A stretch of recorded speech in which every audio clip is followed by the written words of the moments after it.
You're listening to the Ill-Advised Wise Guys podcast, starring Uche and Cute Easy.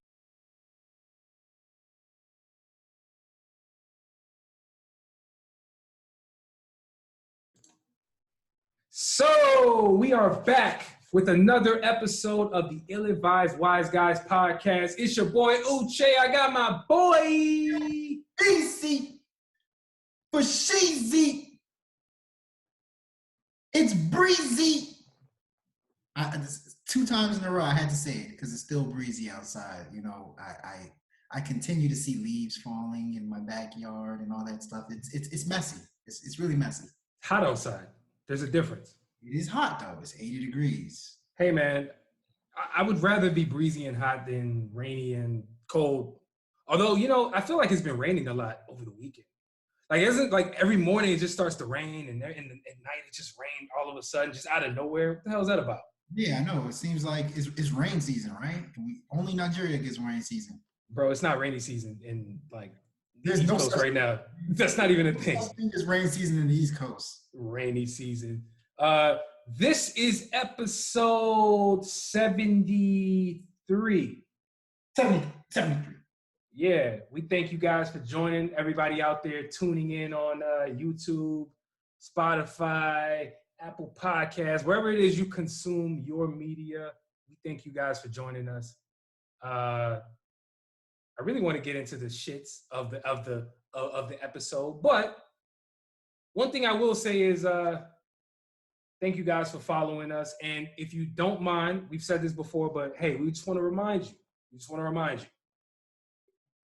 Please give us a rating, review, whatever you can on the podcast. Subscribe to our YouTube channel, Dream Vision Network. We really appreciate it. You know, it helps our show grow. It helps us get to the newer heights that we're trying to get to. You know, Maybe it does a lot. That one subscription does a lot. You know, it just does.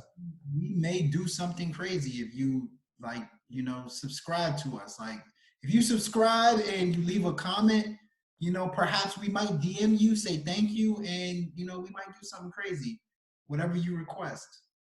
Oh, we definitely doing shout outs. I mean, if you subscribe and you leave us a rating or a review, 100%, send us a DM and we got you. We shouting you out on the next episode. Is that shout out and we'll take shots. We'll take Bacardi 151 shots for you. Mazel tov. There we go. That's what Mazel tov. Yo, let's get into some hot topics though, man, because some really, really big news. For those of you guys who are not familiar with podcasting, obviously, if you're listening to this one, hey, you must either be intrigued about podcasting or you're a diehard podcast listener, whatever it is. Some big news came out recently. Joe Rogan signed a massive deal with Spotify. I think there's a lot of people who know Joe Rogan, the name. They may not know him, I guess maybe the person. This is the guy who's synonymous with UFC, right? At least back in the day, right? Like he was like the UFC guy and, I think he owned part of the company, stuff like that. He arguably right now has the top podcast out in the world. His called the Joe Rogan Experience. He's had some interesting top guests come on, but he signed an exclusive deal with Spotify. It's a massive deal. It's a big move for the podcasting industry. So, hey, it's a great time to be a podcaster, man. Great time. Yeah, I mean, it's funny because it's like, out of all the people in the world that I would think would have the top podcast, Joe Rogan, I would never guessed. It's crazy, right? I thought it would be Lil Flip or something like that. Lil Flip. Dude, what about like, there's some interesting people out here. So we're going to get into this in a little bit, but The Last Dance, with Michael Jordan and shit like that, man, Dennis Rodman should have a podcast. Dennis Rodman needs to be talking. Wait. I don't understand why he is not talking. That dude is one of the most interesting men walking this planet. Period. How can you give a podcast to somebody you don't even understand what they're saying?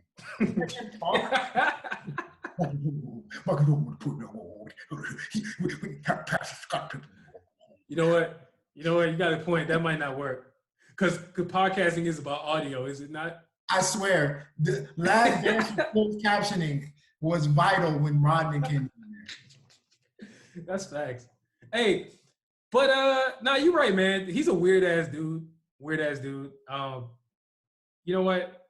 Let's just jump into the Last Dance combo, man. I think this it's a hell of a segue. It's a hell of a segue, man. It is a hell of a segue. You know, so we saw The Last Dance. Listen, if you guys have not checked out The Last Dance, the Michael Jordan documentary, 8-part series. You're not American if you did not do it. You're not American. You're not a sports fan. You're not alive. And if you're Joe Biden, you're not black, apparently. But hey. Way to plug in a current event in another current event. I know. You are professional.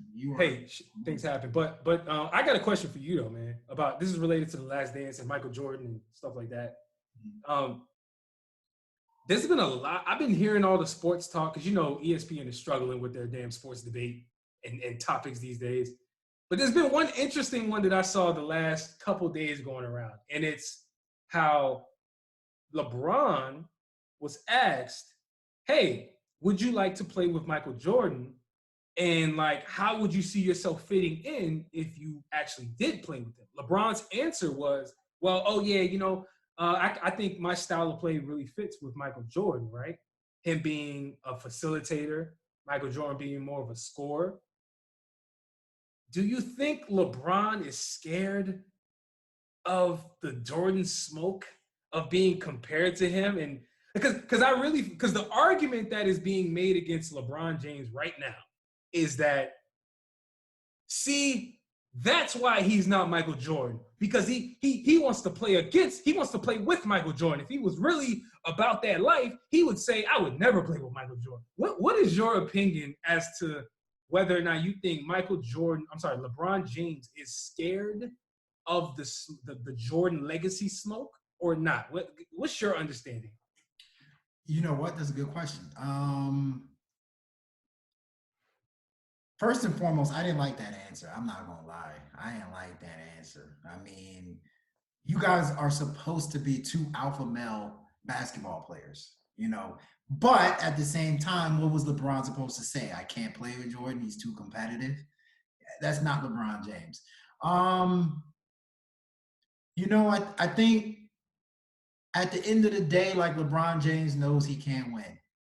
Like he knows he can't go against Jordan critics. He knows in some people's eyes, he can win 10 championships and still not get his credit. So I don't think he's scared of the smoke. I think it's just he knows that he can't beat that smoke, point blank, period. So it's like, what are you supposed to do? At a certain point, you know, you just gotta give credit to that person that you apparently can't beat, according to people. Yeah, I guess so, man. You know, it's unfortunate that LeBron doesn't have more of that. I call it alpha male because that's the thing that's being said, right? He doesn't have more of that dog competitiveness mentality, man. Like he has it. Let's be real. Hey, can we be honest? Because he has it. Like, bro, sorry, not to cut you off. Go ahead. He has it. It's just that he doesn't want to step on anybody's toes to prove that he is an alpha male basketball player. You know what I'm saying? Fair enough. Kobe Bryant will step on your toes. You know what I'm saying? Kobe Bryant will step on your toes and say, no, I would bust your ass one-on-one. Or Shaq will step on your toes like, nah, I'm the greatest player. I don't care what anybody says. LeBron James got too much respect for the people that came before him. You know what I'm saying? 100%. And that's important, though. I like that aspect of LeBron, to be honest with you. I think it's important, the humility aspect. But if there's any debate as to who the greatest player of all time is after this documentary is, you didn't really watch that documentary. I think it's clear. And I'll be honest, I've been on LeBron's side for the longest. As a matter of fact, I still think LeBron James is he's the best player, all around basketball player of all time, period. I don't care that the doc came out. That's not going to deter me from that. However, after watching this documentary, I will say it it put a lot of things in perspective for me about Jordan's mentality and like his psycho-ness. Like Jordan he was low-key nuts on the low, like with his obsession with winning. Mhm. And I think if we're talking about who the greatest player is, this is obviously beyond what you can do on the basketball court. There's a level of competitiveness and drive that should also be evaluated. So from that standpoint, I got to give Jordan all types of credit. And so the greatest player, I think I'm going to go with Jordan. But if we're still talking about who the best player, the best as in terms of ability, I'm going with LeBron. I agree with that. I'm going with LeBron. You're 100% accurate with what you just said. I mean, in my opinion, if I have a kid, right, and I want my kid to play basketball, I'm teaching my kid to play like LeBron James, unselfish. If you happen to be 6'9", 6'8", I want you to be able to get into passing lanes and like, you know, do things that a young guard can do, a small guard can do. Absolutely. I want you to be like LeBron, but Jordan's killer instinct, Jordan's greatness up here, like his mental, man, like unbelievable. It's funny. People were like, you know, coming into this documentary, people were like, Jordan's gonna look like an asshole, he's gonna look like a jerk, somebody that would do anything just to win. To me, that actually elevated his greatness. I don't care how you got there. Even if you gotta get there like trashing people, I don't care. The fact that you are that level of competitive, man, I was taken aback. Bro. Which, by the way, sorry, I wanted to say this. Uh-huh. My favorite scene in the whole documentary, and the one scene that had me like almost in chills. almost thought I had coronavirus after was when Michael Jordan said, I know I was hard on my teammates. I'm paraphrasing. I was hard on my teammates, but if you don't want to play with me, then don't play then. And he started crying. And he walked up and he got up. He got up. Then he got up. Wow. Yeah, that was powerful. Wow. And it's funny. That was powerful. I was like, bro, we talked about his dad dying. We talked about him winning his first championship. We talked about him, you know, like just going through some crazy ass stuff. The one thing that made him cry was the comments about him being a bad teammate or him being hard teammates. I'm like, you know what that told me? A little bit of it meant he knew he was guilty of doing some bad things to his teammates. He felt bad about it. But at the same time, he's like, man, I want to win. So yeah, it's a fine line, man. Is it not? I just feel like it's a fine, like when you're chasing greatness, when you're chasing something so grand that no one has ever really accomplished. Not saying that he's the first person to ever win a championship, because I do believe there's different ways you can go about things, right? And that's the argument that I like to stick with is, everybody doesn't have to have the Jordan mentality. And just because LeBron doesn't, just because Kevin Durant doesn't, right? Like, everybody is always trying to make it seem like this generation is soft. Oh, the younger kids nowadays, they're soft, and they could never play in that era. Okay, that doesn't make them any less great. It's just there's different ways to go about leading a squad, motivating your teammates. I think LeBron approaches leadership in a totally different way. Mm-hmm. It's like night and day with what he does versus what a Jordan showed in that documentary and how he treated his teammates, right? Like there was one scene where, actually, no, this came out after one of the episodes. Horace Grant had a problem with Jordan calling him a snitch in the episode, of course, right? How he claimed Horace Grant was one of the main people who created the quote unquote Jordan rules, how to stop Jordan, leaked all this information to a writer.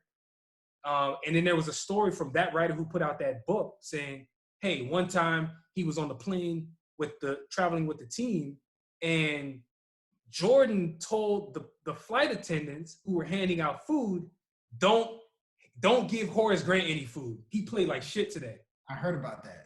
Bro, like, now I give Horace Grant mad credit because according to him and I guess other sources, he got up and he checked Michael Jordan like on the spot. Like, you're not going to tell me when I can and can't eat. And Jordan, he didn't do shit about it. according to Horace Grant.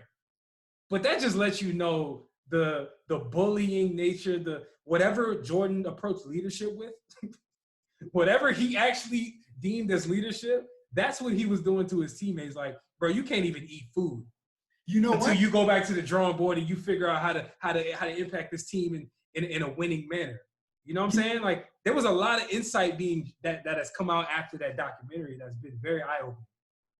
You know what? And that brings me a question. Yeah. That I want to ask you. I believe I asked my wife. I said, is it that Jordan is somebody who loves to win? Or is it he's somebody that hates to lose? Because I found myself looking at certain scenes, like he's pouting. You know what I'm saying? Like when he was losing like a game one of a playoff series, he started like looking like he's pouting. Like he looking hurt. And like, you know, in losses or in times they play bad or whatever the case may be, it's like he was salty.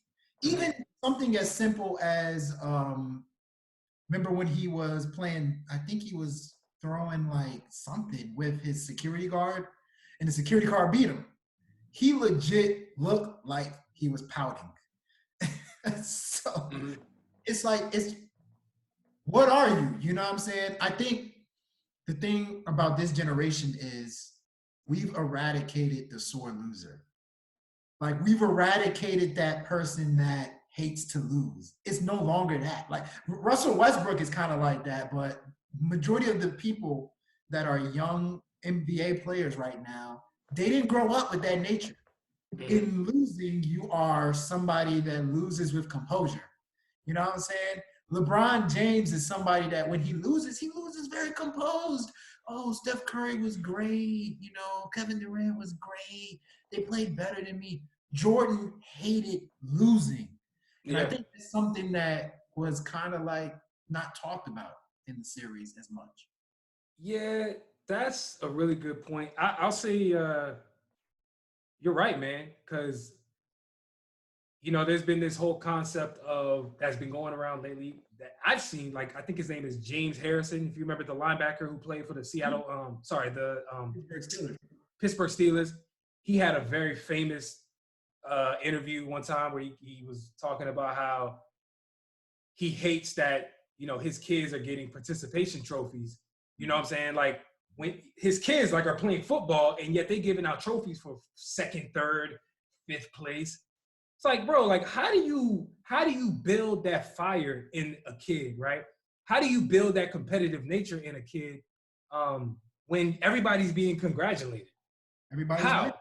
And I think, and of course, I don't have any kids, but what I will say is I can see how that mentality has breeded an entire new generation of people who are no longer sore losers, right? No longer see a problem with losing continuously to someone and having no problem showing it publicly that I hate that I'm losing and I want to beat this person at all costs. I think Jordan, you're right. Jordan had an element of sore loser in him.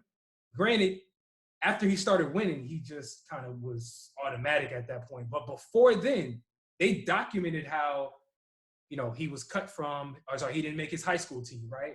How he grew up with his siblings, right? His two to three brothers. And, you know what I'm saying? That's where he got that mentality from. He was always losing with his brothers and shit like that, right? How, you know, before he won his first championship, he was considered a scoring leader. And they were like, Jordan would never win a championship. All he does is score, right? And he talked about how that really got to him. Mm-hmm. But to answer your question, I feel like it's a little bit of both. It's a little bit of both, man. Because while he was a sore loser, I think he also loved to win. Something psychologically in him was driving him so crazy in order to be the person at the end of the day holding that trophy, right? Like, I think there is an element psychologically that has to be something traumatizing happened to him that led him to that. I don't think you just have that mentality just out the gate. I just don't think that's how humans are wired. You know, I think for me, I see I get where you're coming from. Yeah. I see it a little different. I see him as the world is not normal if I'm not winning. Because the thing about basketball is you're going to crown a champion every single year. And the world is not normal if I'm not that champion. You know what I'm saying? So that's how I kind of see it. So for him to get to a normal feeling inside, he had to win a championship. And I'm not mad at that. I'm not mad at that, man. And I think the reason a lot of people have a problem with calling LeBron James the greatest player of all time is that I don't think they don't think LeBron James cares to win as much. Bingo. They don't think he has a problem with losing. Bingo. Jordan did. Like, because they bring up LeBron James finals record. It's like, what, 3-6 or something like that. I feel like, personally, that's my one knock on LeBron is you, as the greatest player of all time, cannot be happy with being 3-6 in a finals record. You cannot be happy going into these Golden State Warriors finals just like, oh, I lost again to the Warriors again. Like, you can't be happy. Like, where's that fire? Where's that fire? Frustration in his face. Right. Like, you know what I'm saying? 100%. I'll put it like this in closing, because, you know, we got another topic. You know, I think if he does have that fire in him, he doesn't show it publicly. Yeah. And so, like, you know, I'm not questioning that it's not there, but I think sometimes you got to show people. Sometimes you got to show people how much something bothers you, right? Let them know you coming for them, right? Like, I'm going to beat you. It's okay. You should fear me. The world is normal when I'm winning. Like, if you win, it's an anomaly. Yeah, like, man. Somebody proved a good point. They were like, way too many people got NBA championships while LeBron James is the best player in the league. How many players got NBA championships when Michael Jordan was the best player in the league? Hey, man. Pretty much nobody. No. The Pistons, the Rockets, but it wasn't a whole lot. You know what I'm saying? It wasn't a whole lot. Yeah. It wasn't a whole lot. You know what I'm saying? But yeah, let's move on, man. Because I can go on for days. I know, man. They should start teaching this. They should start showing this documentary in like psychology class. Like, bro, it should be. That is an excellent idea. Break down Michael Jordan's mindset. I don't know if they want to do that, because I'm telling you, that's not a healthy mindset. Because you know why? Because either you are that great mentally at being able to just will your way to success or whatever you deem as success, or you have the actual ability that matches that. Because you can have that mentality all you want, but if you don't have the skill to back it up, you're going to end up being middle of the pack. Yeah, that's facts. And that's cool, though, because I think, hey, it's mind over matter half the time, if not majority of the time. You should always want to have that healthy mentality, even if you're not that talented. Look at Steve Kerr. He overachieved in his career as a player. Playing against Michael Jordan, over here hitting game-winning shots. Steve Kerr was a bench player at best. That's true. But hey, he was an even better coach, apparently. Apparently so. Yeah, let's move on, man. Hey, did you hear about the 6ix9ine thing again, calling out Billboard for the shady ways? Did you hear about that? Bieber and Ariana Grande. You know, 6ix9ine said that Ariana Grande and Justin Bieber used 6 credit cards to buy like 20,000 views or whatever they call it on Billboard charts. Ariana Grande clapped back, and then Justin Bieber clapped back. And so that whole Billboard stuff is a mess, dog. Like, personally, when they decided to count streams, I was like, I'm out of here. You know that SpongeBob SquarePants meme where he's jumping out, like he's standing up from the couch like, I'm out of here. That's how I felt. Once they started adding that, I was like, you're going to see some wacky ass stuff. You're going to start seeing people like, you know, 6ix9ine. Now, granted, I mean, I get it. He's popular, but come on, man. Like, back when I started listening to music, it was a grind to get to #1. It was like, bruh, like, yo, you can't just bring out anything and it gets to #1. It had to be good and it had to resonate with people. He dropped Gooba. just because the buzz of who he is, that thing Yeah. skyrocketed to number 3. I'm like, I don't know anymore about Billboard charts. Bro, do you know what? Because honestly, I don't really care about these charts, like the Billboards, the Hot 100. To be honest with you, I don't really care about it because it doesn't define what is good to me. It just doesn't. It's a matter of, it defines what's, I guess, hot, quote unquote, in Billboard's mind. To me, it never was synonymous with what is hot and what's not. So to be honest with you, I don't care. I don't care about none of this shit. It's all stupid, and it's somebody who's been privileged enough to be in the Hot 100 and be striving to get #1 songs and shit like that over time, like 6ix9ine. He's been known for that. So he just wants to simply get back to where he's accustomed to being. But again, is Gooba a hot song? Sure, maybe it's getting a lot of publicity. Is it a great song musically? Is the song that good to where we can legitimately have a real argument and say, yo, that song is #1. It should be #1. No. I would say no, right? If we continue to allow the Billboard charts to be like it is, you're going to be seeing people like the Beatles get beaten by people like Young Boy Never Broke Again. You know what I'm saying? You're seeing people like Michael Jackson. Your beloved Michael Jackson's going to be getting beaten by somebody like a 6ix9ine who just every single single he comes out with, right, just goes to the top of the charts because he's an interesting figure. Billboard got to think of something. But you know what though? As much as Billboard has to think of something, I don't think they do, man, because they're playing the game. It's the game. It's streaming mixed with radio play. It's radio play mixed with people actually buying real albums. I think this is a never-ending cycle that, again, I think your average music consumer just needs to stay clear of. Don't even get caught up in what's making the charts. Whatever you think is hot, put it on your personal playlist. Put it on your personal Spotify, your library, and play it. Bump it. Stop letting people dictate what is hot and what's not to you. Billboard don't got no place in my judgment when I say whether a song is hot and what's not. It just doesn't.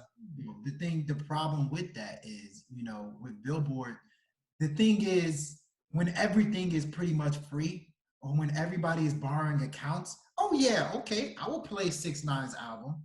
Or, okay, yeah, I'll play it. It's free. What really mattered was back then, who was willing to buy it? Who was willing to be like, I have so much trust, or I like this song or album so much, I'm willing to buy it. That meant something. Everybody can play. It's no longer who has the best song, it's who's the most popular. Of course. If it's free, or Spotify is $9. But that's the problem. That's the problem right there. Everybody cares about numbers. Nobody's really focusing on what's actually good, right? The product itself. What is good? Everyone's caught up in, this song went #1. Oh, this album had 150,000 purchases in the first week. Oh, okay, does that make it fire?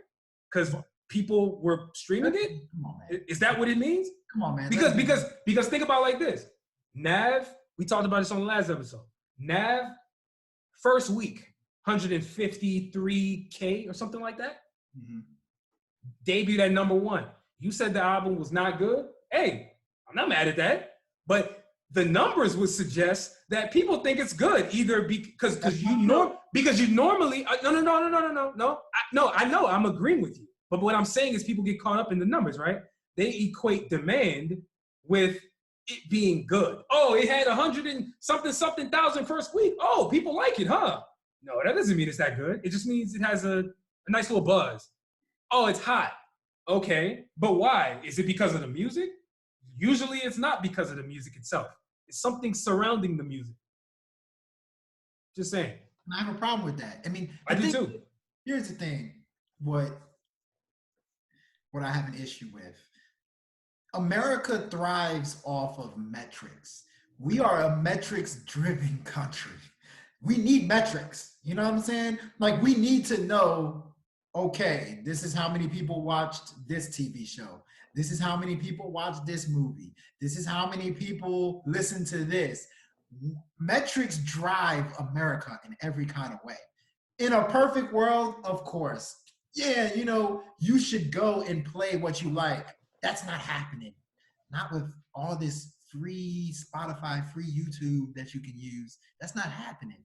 So by us just opening up a can of worms with all this stuff, with this allowing everything streams, you watering down metrics. And I think that's a very dangerous place you want to go, because once you start watering down metrics, it becomes impossible to figure out what makes money, what's supposed to make money, what's quality. The quality aspect, that part right there. It becomes impossible to judge quality. Numbers no longer mean quality. Mm-hmm. It no longer means it. And I don't know if it ever did. I guess numbers just only means demand to me. But demand does not mean quality. It should. Because why would you be demanding something that's trash? Right? The thing is, you would never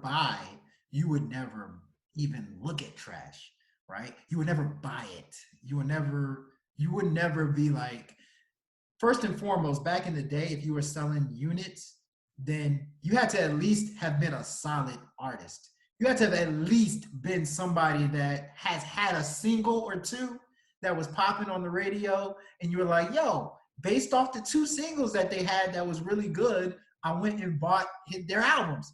Yeah. Majority of the people are dropping surprise albums. Right. Don't even know what's on there, and they're selling like 150,000. It's crazy. How?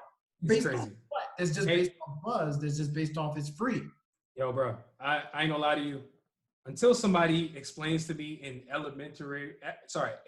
basic baby goo goo gaga terms how to calculate the worth of a stream, I don't even want to have this conversation. Like, how the fuck are they even calculating? Actually, one stream is. Yeah, I know what you about. No. It's 1,000. It's 1,083 streams, right? Is equivalent to like one album sale, some crazy ass number. Exactly. How do they even get to that? And why is it even that number? Your average person has no idea. Exactly. Until they make that just very basic, these numbers are just very, very kind of just random to me. So let's play hypothetical real quick. All right. In today's world, how many albums do you think Thriller would have sold? Thriller is on like... Oh, shit. How did I know you about to say Thriller, man? Imagine it's free. Now you making Thriller free? Thriller, actually, it is free right now. So. Wait, are you talking about like them re-releasing it, or if Michael Jackson actually put out Thriller during the streaming era? If there was counting streams back then. Oh man, he would have broke records. He would have broke records that could not have been broken. That's crazy. That's insane. Yeah. So, anyway, man. Yeah, let's get into something else, man. So we got the coronavirus. You want to give the coronavirus update? Oh yes. Coronavirus update. Where we are right now is, I believe, all states are at least partially open right now, right? All states are partially open. Donald Trump said that he's going to open up churches, right? Which I think is a bad decision. I mean, would you want to go to church and sit there with a bunch of older people for an hour and a half? Wait, is that a rhetorical question, or are you asking me? That's a rhetorical question because it should be no for everybody. But thank you. Just checking.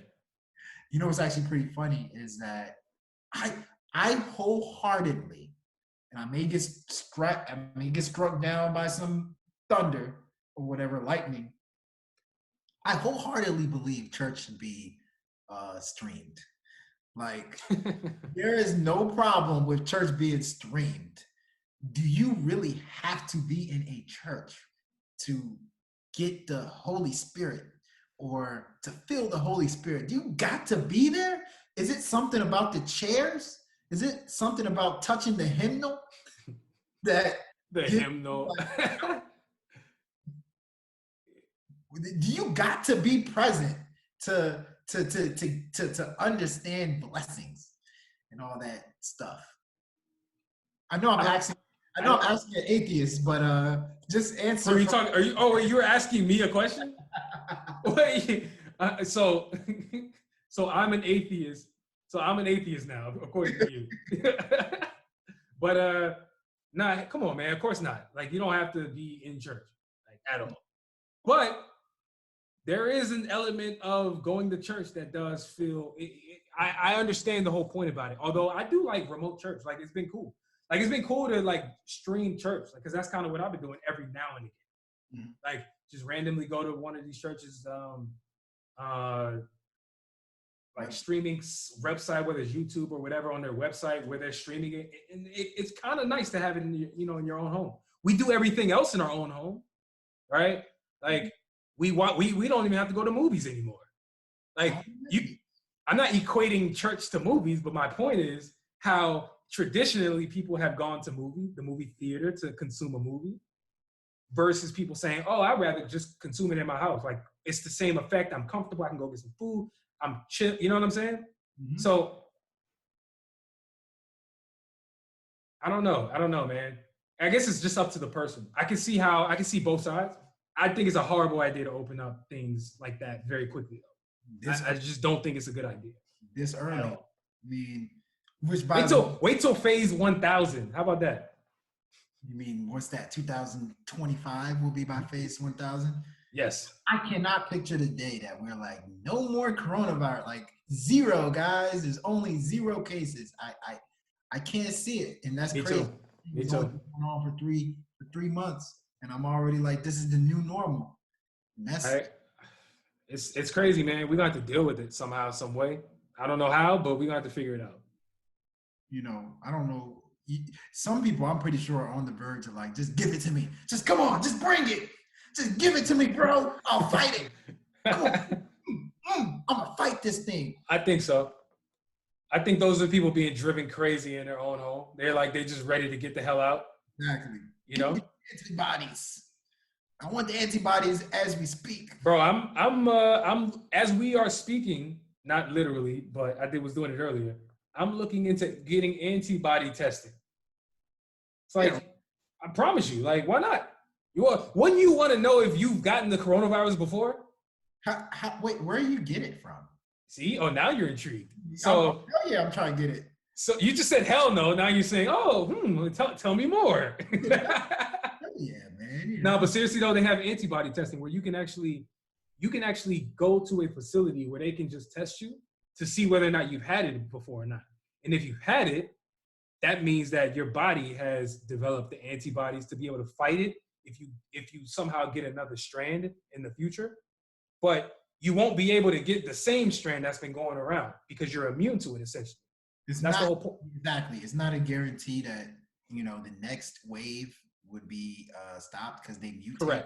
Correct. And that's the thing. Goodness gracious. Yeah, it's crazy, man. I'm like, Jesus, God, do you want to be like, I'm about to play around with you guys. Watch this. I sometimes feel like God has a Nintendo controller. He just be playing around with the world. Like, you think the coronavirus looks like this? And then it just changes faces. It's like, why? Bro, Nintendo controllers, sometimes it feels like you're playing, this world is the pinball machine. Like, imagine us being in the actual pinball game and God is the one playing it. Like, okay, yeah, here's the ball. Okay, exactly. Here we go. Exactly. You know what I'm saying? Like, you start to ask yourself, why is this type of stuff happening? And it's like, I don't know, man. No one knows. It makes you stronger, I guess. I mean, I don't know. I'm here. I don't know, man. You know what does bring me joy is talking about new music. So I think we should do that. Finally, yes. There we go. That's what they pay me for. That's what they pay me 19 cents an hour for. There you go. So we are back with our Watch the Throne segment, and we got our first album that we're talking about, Future Hendrix, Pluto. Come on, man. Help me out here. Help me, please. Um, Yeah. So a few super. Young Daffodil. Okay, all right, man. Let's just kick off the album. He dropped a new one called High Off Life. What did you think about the project, sir? You know, there was a lot of people that didn't like the project, and then there was a lot of people that liked it. There was no middle ground when it came to this project, which I thought was pretty bizarre. I am more on the side of liking the project. I thought it was actually a pretty dope body of work. I thought that Future, at the end of the day, he gave you good trap music. Like, he gave you trap music that had some dope ass beats. He gave you trap music with melodies that were fearless. He sounded like himself in a sense where he wasn't trying to do too much vocally. He sung, he rapped, he talked about every single thing you would expect Future to talk about, from the drug dealing past to the luxuriousness to the toxicness. He's the most toxic rapper when it comes to treating women. This dude is great at treating women bad. But as a whole, I thought the album was pretty decent. I thought it was pretty, I would say I thought the album was good. When you break the album down, you know, by songs, I thought, though the intro was really good, Trapped in the Sun, I thought that was probably one of his weaker intros in his career. But it was still good. I thought High Tech Tech was good. Solitaires was decent, you know, pretty solid. You know, Hard to Choose was dope. I thought Trillionaire with Young Boy Never Broke Again, that grew on me. But today, as it stands, I think that is one of the best songs on the album, easily. And then at the very, very bottom, you know, you got 100 Shooters, Tycoon, Life is Good remix, etc., etc. At the end of the day, what do you want from Future, right? Do you want super great music, or do you want music that is appealing and that resonates with you? And I think he did just that. The last two things I said, appealing and resonates with you. So in my humbling opinion, I feel like this is a good album that you can't hate it. It's a good album.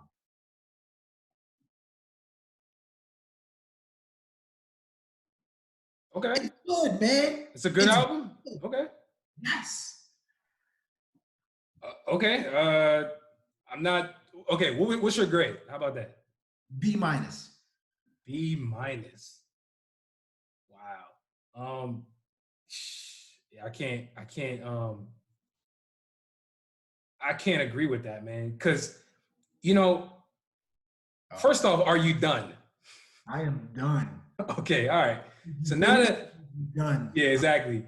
Now that I know that you're done, I can promptly go in. So you broke down the title tracks, and you know what I'm saying, what songs that I think people are probably rocking with the most. You know, that's cool.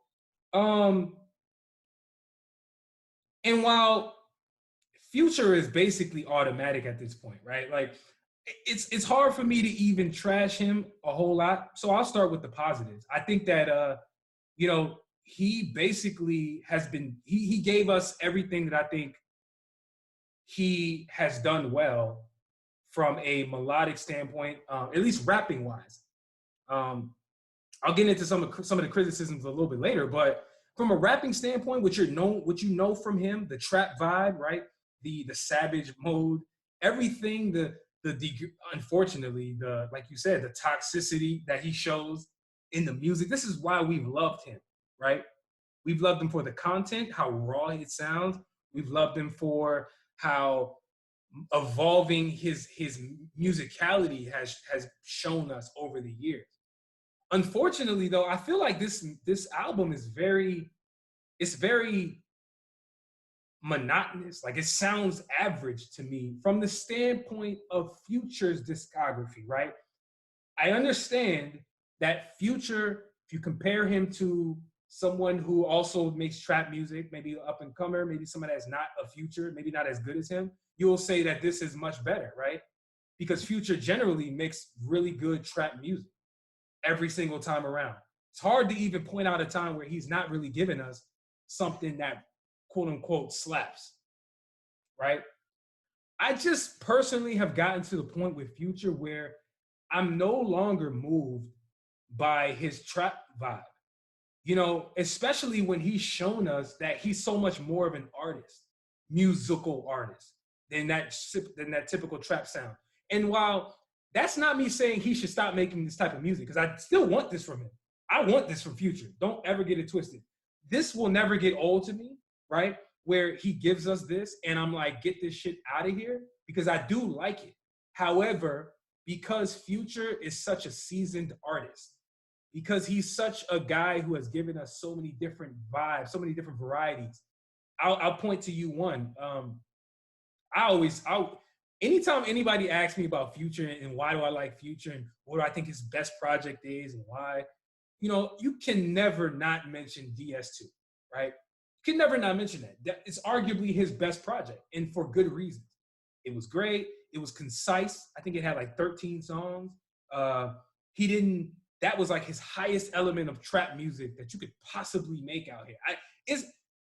I will put up DS2 trap music versus any trap music I've heard in the history of trap music, and you try to tell me why something is better than that. I can make an argument why I think that is one of the best type of trap sounds ever. However, when he's put out projects like Future Hendrix, right, he's given us those vibes. He's given us the melodies. He put out that last EP that he dropped, I think it was late last year, called Save Me, which I thought was one of the best projects I've ever heard from Future. Is Save Me. It was 7 songs, I get it. Wasn't enough to call it an album, unless you're Pusha T, who dropped Daytona, and all the other people in good music who are trying to call 7 songs an album now. That's besides the point. Exactly. He put out a 7-song project that I thought was phenomenal musically. He still stayed true to himself from the trap sound, but he gave us something different. He showed that he was much more than that. So for me, it's more of wishful thinking, me hoping that he would just take that melodic sound and run with it a little bit more, right? But if I'm judging what he gave us, which is what we're doing, we're evaluating High Off Life, I can't say that this is his best trap music that he's ever given us. Like, it's a little watered down. It's not that good to me personally. It's just not the best Future that I've heard in that realm. So I have to just simply say it was a little average to me. Although there are some songs that I think were really good. Like you talked about it. The song with NBA Youngboy, Never Broke Again. That song is fucking tight to me. I love it. I also like the song with Young Thug, Harlem Shake, dope song. Touch the Sky. I mean, he has some joints on here that I really like. However, it's just not the best version of Future that I've heard before. And so if I'm evaluating him versus himself, which is what I think we need to start doing, and stop acting like every time a legendary artist or a great artist puts out a body of work, it's the best thing that we ever heard. This is average. It's average to good. I'll give it a C+. That's my grade. What? You went on this long ass rant and you gave it a C+. C+. C+.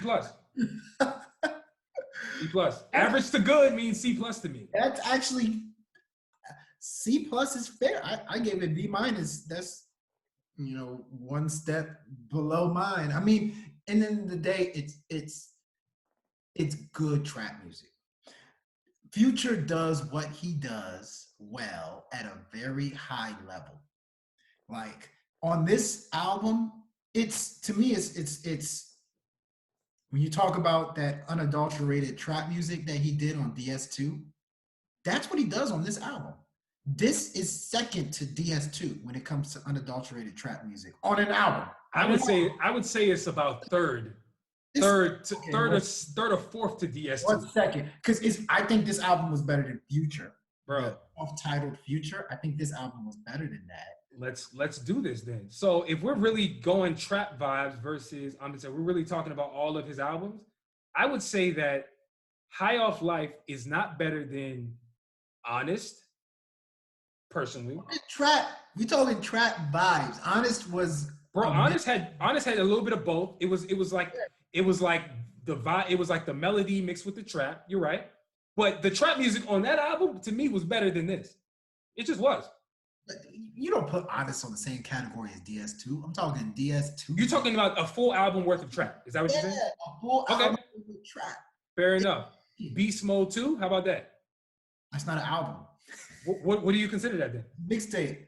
That's why I said it's an album. That's why I know what I said. You know what? So that's the technicality that I don't like. Let's just talk about the bodies of works that he's put out. How about that? Talking bodies of work. Let's talk about that then. Okay, you're talking bodies of work. Yes, you're right. Maybe like third or fourth. But when it comes to quality, I think it's actually number 1 or 2. Like, it's high quality trap music. Now, whether you like it or not, that's up to you. You know, that's your opinion. But in the day, I think it's high quality trap music. I think it's actually, he does what he does very well on this album.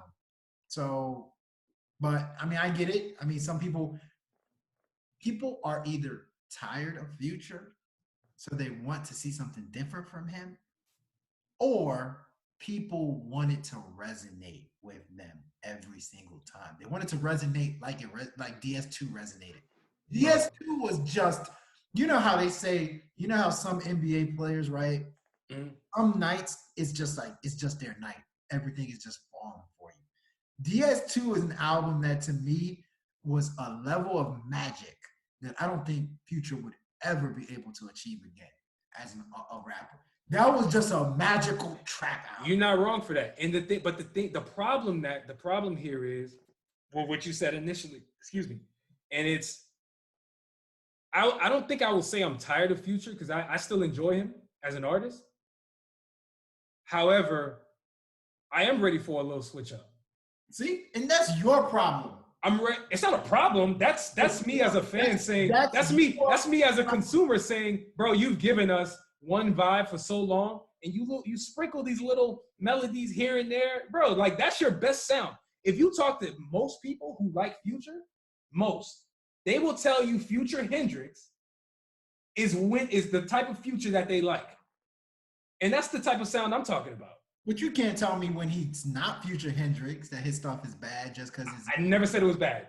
You just said that word. Or you can't say that you can't have a major issue with it just because it's not what you prefer to hear from him. That's not why I don't even have an issue, a real one, but that's not why I have an issue, quote unquote. It's not because of my preference. It's, again, I don't think this is his best quality type of trap music.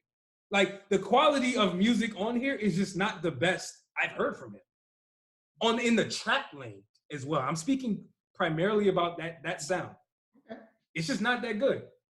I don't think, like I said, I don't think the reason why I can sit here and say it's good is because I think the music is good. It just doesn't have the same magic as DS2.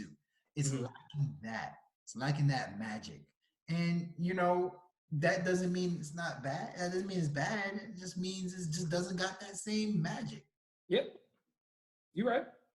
But yeah, like I said, C+, not a bad project. It might grow on me. Okay. Play it in the car. Like you told me, play it in the car. Like you told me for this next artist we're about to go to. That's facts. Gunna, WUNNA. He just dropped a new album a couple of days ago. Yeah. Highly anticipated album that actually had a documentary that he brought out right before it came out. How do you feel about this album?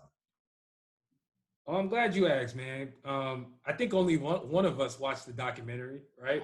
I watch it. You know what? I got, sorry, before you go, I got some new shows that I started watching. I started watching Mama June. Oh, jeez. That's a pretty decent show. I started watching Masked Singer. I actually started watching them. That's a decent show. I like that show. I actually like the show, you know what I'm saying? Pretty dope. Yeah. The Millionaire. Gunna documentary part 4. I didn't have time to listen to Gunna's documentary, but Sorry, I just want to let you guys know that, but go ahead. Well, thank you for that. I think it's important to know that Gunna just dropped his album called WUNNA, and I have zero idea what WUNNA means. Like, what is WUNNA? What the hell is a WUNNA? Like, I'm not trying to make this a big deal about the album titles, because listen, man, They've been bad lately. Remember, you had a problem with Kehlani, right? Yes. It was good until it wasn't. I was the one who was like, you know what? I can see why you're saying it. I just don't think it was that bad. WUNNA, I feel passionately about the fact that shit makes zero sense. Like, I literally don't know who came up with that, why they think it was cool. But hey, I'm not here to talk about the album title. I want to talk about the music on it, though. Because on WUNNA, which was I want to call this highly anticipated album from Gunna. He's been one of those guys who put out features on Young Thug's projects. You know, he's been heavily requested over the years. And so following the release of his last project, Drip or Drown 2, which was, I think, received with very mixed receptions at that time. Over time, though, I think it started to resonate with people, though, just in general. Even if you were somebody who didn't like him as an artist, over time, it kind of grew. So I was curious to see how he would parlay that into maybe dropping this album, because on WUNNA, the buildup was very, very spotty. I didn't really feel much of a buzz. You could argue the coronavirus threw off, the rollout of many artists, not just him musically, right? He put out a few songs over the last couple of months, right? Skybox, when that joint dropped, I said, all right, okay. I like the vibes. I know you don't like it, but I thought Skybox is pretty good, like from a production standpoint. And that's one of the things that I want to highlight about Gunna, when I get to that point. But when Skybox came out, I said, all right, this is a decent song. What else do you have? It's very similar to how I felt about his last project, Drip or Drown 2, when he put out that song called One Call. It was like, okay, all right, I see the vibe. Okay, but what else do you have? Gunna has been one of them people where I just keep asking myself, what else do you have? Do you have anything else? Okay, this is cool. What else? He somehow gave us a whole bunch of songs on this latest album that meshed very well together with each other. I will give him that. From an album standpoint, from a collection, from a transition production standpoint, just actually putting together a project that sounds good. I think he was able to accomplish that. However, when you start looking at the music, I feel like Gunna is one of those artists that damn near requires a feature on a song for it to go to the next level. Now, I'm not saying that I don't like songs that he puts out by himself, because I do. There's plenty of songs on this album in particular that I like when it's just him. For example, I'm a really big fan of the song Met Gala. Again, you were talking about it earlier. Play these songs in the car versus in your headphone in your car. I'm sorry, in your house. It changes the entire dynamic of the song. Let's not even talk about if we were in the club hearing this music, right? It would probably take it to a whole nother level. So Met Gala to me was a standout. Skybox is a pretty decent song. I like that song called Top Floor with Travis Scott, mainly because of Travis Scott, I'll be honest. That shit sounded like Hot 3.0, because Nav Turks was like Hot 2.0. This was like the 3.0 version of Hot. I don't know why they keep trying to remake Hot, but hey, it is what it is. Because it was hot. Oh yeah, true. That's true.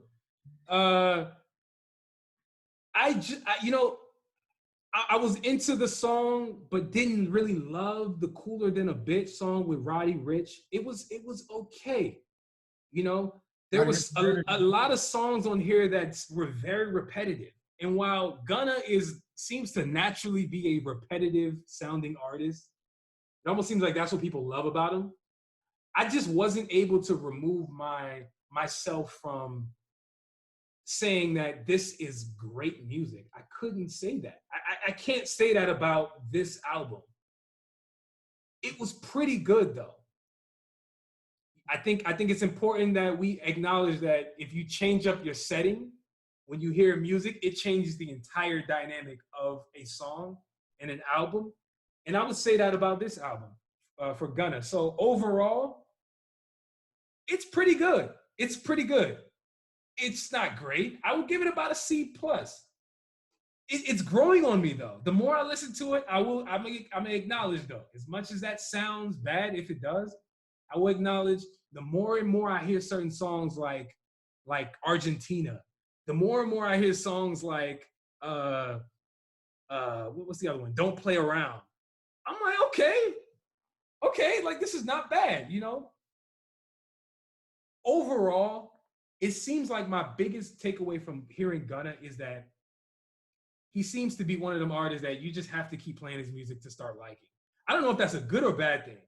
Like, should I have to keep playing a song over and over to like it? Or should I just be able to hear it one time and be able to say, this is good? It's kind of up to everybody to ask. So, I mean, that's really my review, you know? Like I said, C+, can't really give it anything more. It could change over time, but that's how I feel right now. So. Okay. That's fair. I mean, it's funny because we have a similar grade. I gave it a C+ too. I'm gonna tell you why I give it a C+, right? C+ is such an interesting grade because it's like C+ can be considered good, right? Like you consider Gunna, WUNNA pretty, you know, you're like it's solid C+, but then Future you gave C+, but you're like could have been better. It was not that great. 100%. C+ is such an interesting grade to give people because it awards them, but then it also, you know, gives them a little constructive criticism at the same time. Correct. I'm more on the C+ good for Gunna, believe it or not. Everybody knows me. I'm the Gunna critic. You know, I'm always skeptical about the love that Gunna gets from you guys. And this time around, I actually think the, you know, praise that you guys gave him was actually justifiable. First and foremost, let me say this. One negative. I don't know why these rappers, especially this 2020, this year, feel the need to put 18 tracks on an album. I don't have the attention span for that no more. Please, not 18 tracks. 18 tracks are on this album. Not one intro, not one outro. I can't do it. I ain't gonna lie. The 18 tracks, it doesn't do it for me. I can't. It's too long. Like as soon as I see 18 tracks, I get discouraged. I get discouraged because you just know there's gonna be a whole bunch of throwaways. Future's album, I believe, is 19 or 18. Oh, that was painful to go through. I'm telling you. Nav's album was 18 tracks. And then he had 2 albums that were 18 tracks. 2 albums. I'm like, bruh, there's no way. Like, you diluting your product. Like, go ahead and just like keep it small, like simplify it. Well, sorry. One thing to point out is, sorry, not to completely derail. I think that's all business. Why they do that? Mm-hmm. That's a streaming strategy. As to why, and Chris Brown was the one who exploited that whole thing, where he was putting out albums with 100 songs. But, he openly came out and said that actually helps with streaming. But whatever, go ahead, continue. It does help because you get more streaming numbers, right? But is there anybody that is better at walking that thin line between boring and like exhilarating? Like, to me, Gunna's album, if somebody came to me right now and said Gunna's album was boring, I would understand it. I swear, I would understand that. If somebody came to me and said Gunna's album is a vibe, it slaps, I would understand that too. It's like Gunna is the first hip hop artist I've ever seen that is able to put you in a spell. Like for this whole 18 tracks, you're in his spell. You just feel like you're being hypnotized by this trap dude. I mean, he even sounds like it, right? That sounds like a dream, right? It sounds like his mumbling sounds like somebody is speaking to you. Like, where's that coming from? His beats. That's facts. You know what I said? His beats feel like they got CBD in them. Like they feel therapeutic. They feel restorative. I like that. Don't they feel like you getting a massage? Your ears are getting a massage listening to his beats. They feel so damn therapeutic. I don't know another artist that is that good at that. Like I said, I don't know if that's a good thing. Hey, they say CBD oil is good for your body. I don't know if music is supposed. I mean, Sade's music was all about relaxing vibes, right? He's the new Sade in a sense. You know what I also liked about Gunna's album? It did not have that many features. Yes, Young Thug was on there twice. Travis Scott was on there. Roddy Ricch was on there. And each song that these people were on actually made sense. Wasn't a lot. So you got a whole bunch of Gunna. I'm okay with that. That's cool. I don't like when people bunch up a whole bunch of people on an album, right? But the thing about the Gunna album when it's all said and done is like, if you ever are able to get out of that spell that he put you on, you're just gonna think it's an average album. You literally have to vibe out to this album to enjoy it. It has to be a vibe. If it's not a vibe, it's just an average album, right? And I guess when you go down the line, I'll tell you the songs I liked. I liked Argentina. Dollars on My Head. That is a song that one day I like it, next day I don't really care for it. One day I like it, etc., etc. I thought WUNNA was fire. WUNNA, that's one of his singles off the album. I thought WUNNA was fire. I thought a song that people are probably going to sleep on was tight is Addies. I thought Addies was dope. And the last thing I'll say about Gunna that I noticed on this album was Gunna came with more of a gangster energy, right? The best thing that has happened to Gunna's career might be the fact that people thinks that he was on Crime Stoppers. That might actually be the best thing, because now at this point he has to prove that he is this gangsta ass dude that's a thug. He's about that life, and a lot of times that actually makes you want to rap harder. That actually makes you want to prove that you really about that life a little harder. Think about it like this: Rick Ross didn't start making his best music until they started calling him a CO.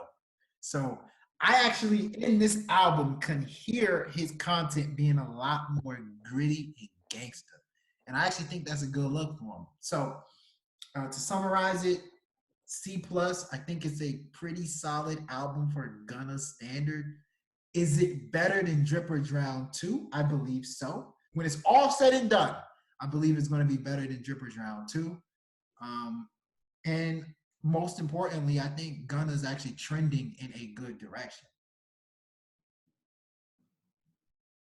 Oh, he's definitely headed in the right direction. I 100% agree with that.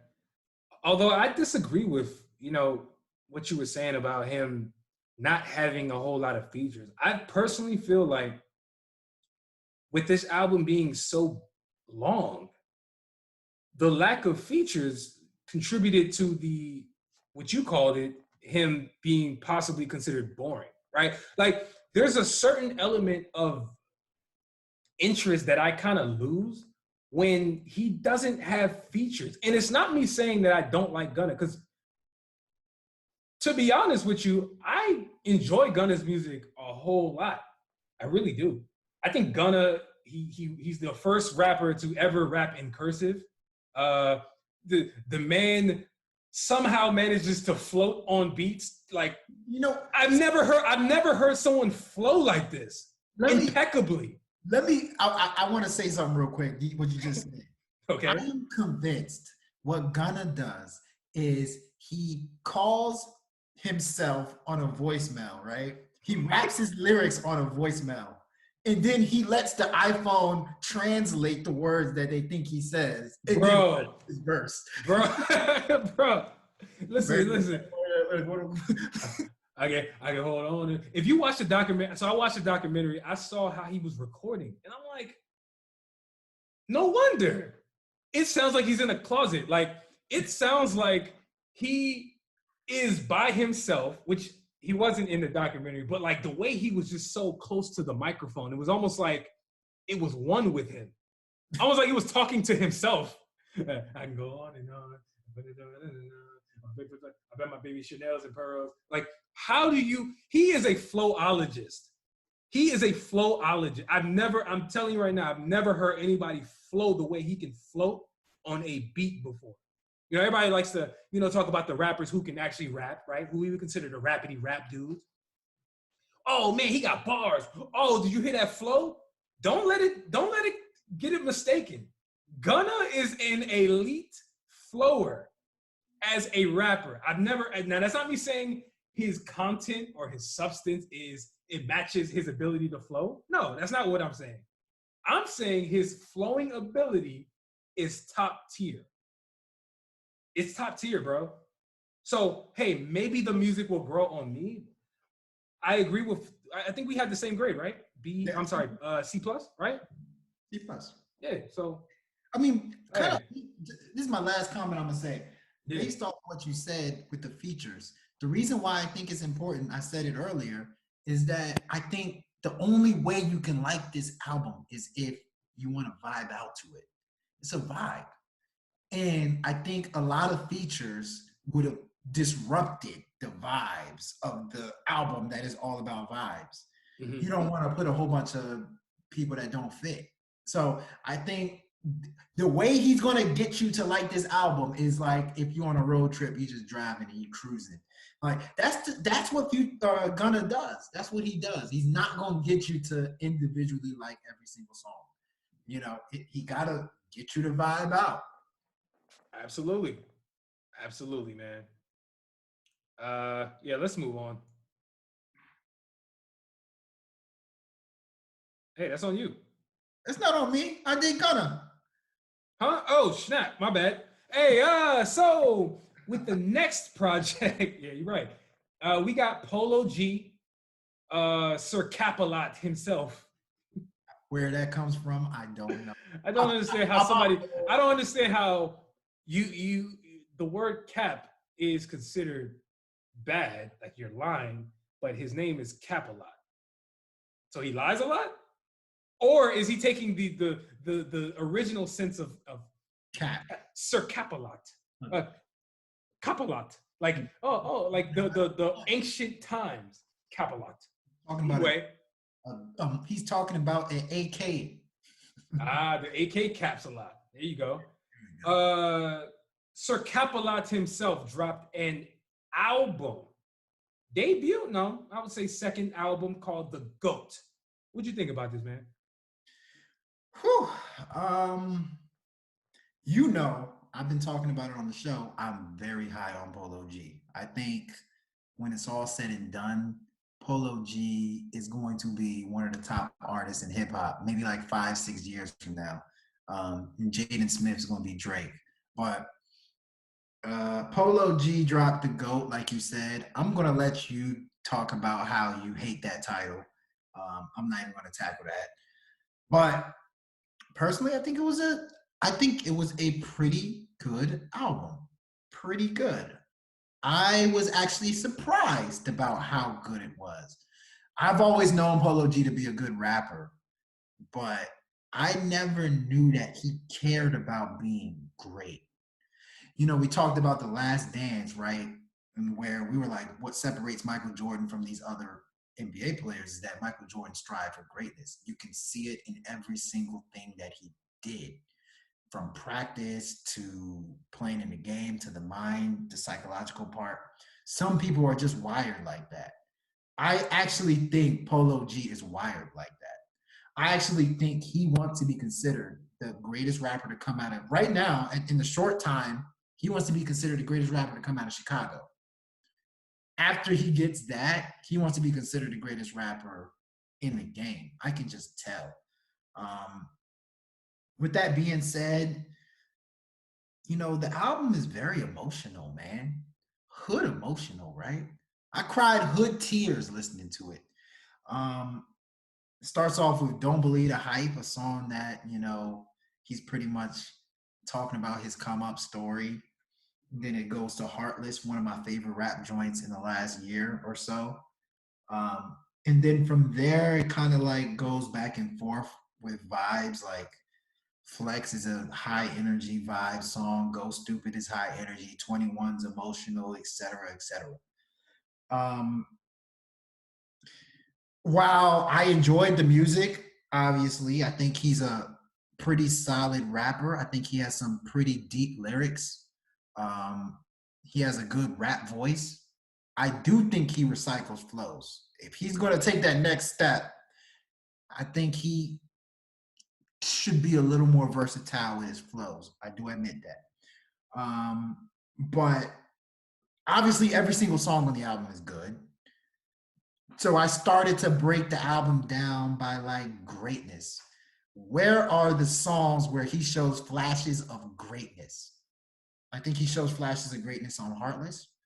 I think his verse on Go Stupid with NLE Choppa and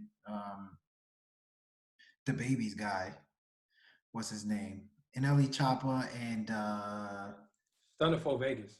there you go. Thank you. Stunner for Vegas. I thought his verse was really damn good on there. I thought he showed the world that he can hop on a joint that's high energy and hold his own. But then when I heard him spit on Wishing for a Hero, oh man, I was taken aback. That was one of the first times this year I had to hold the door like, yo, whoa, wait a second. So for me, what makes a rapper great is sometimes they drop some bars, right, that makes you be like, wow, that's sad, or wow, that made me happy, or wow, etc.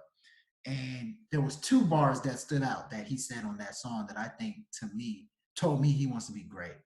He said, they killed Martin for dreaming, so now I'm scared to sleep. I was like, whoa. You don't just listen to that and say, yo, okay, wow, that's a dope bar, and keep it moving. You're like, yo, you start thinking about him as a Chicago native. Like, damn, that's what he had to grow up in? Like, stuff like that. And then he said another line. He said, young dudes from my hood die early and die young, so I can't see myself being old.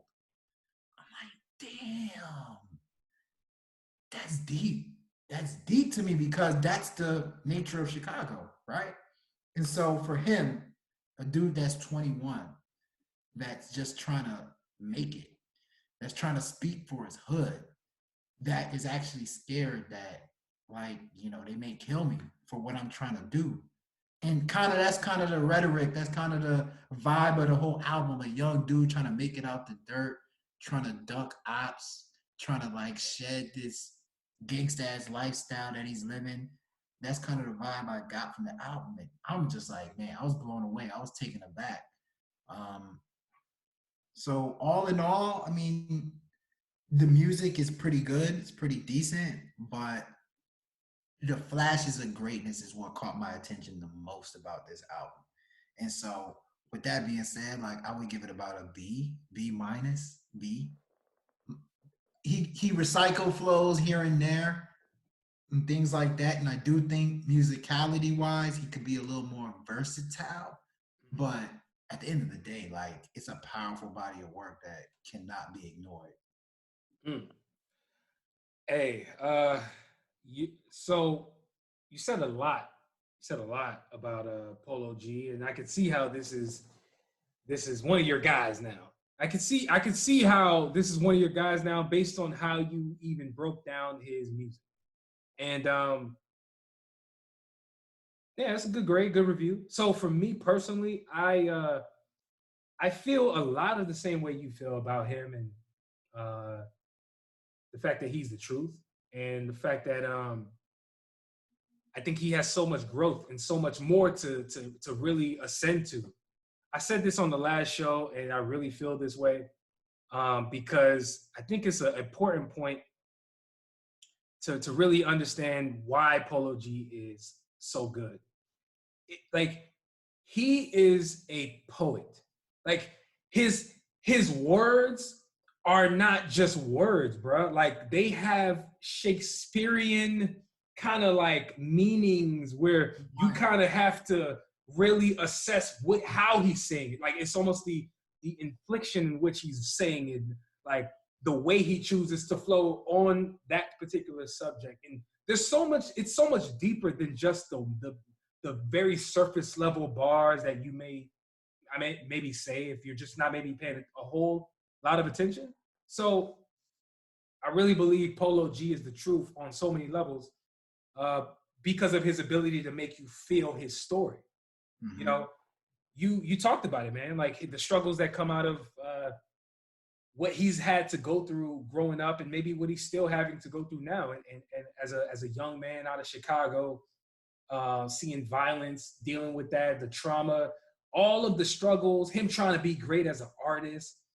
I saw an interview with him recently where he talked about how he hasn't been rapping for that long, which has been a very consistent theme that I've noticed amongst,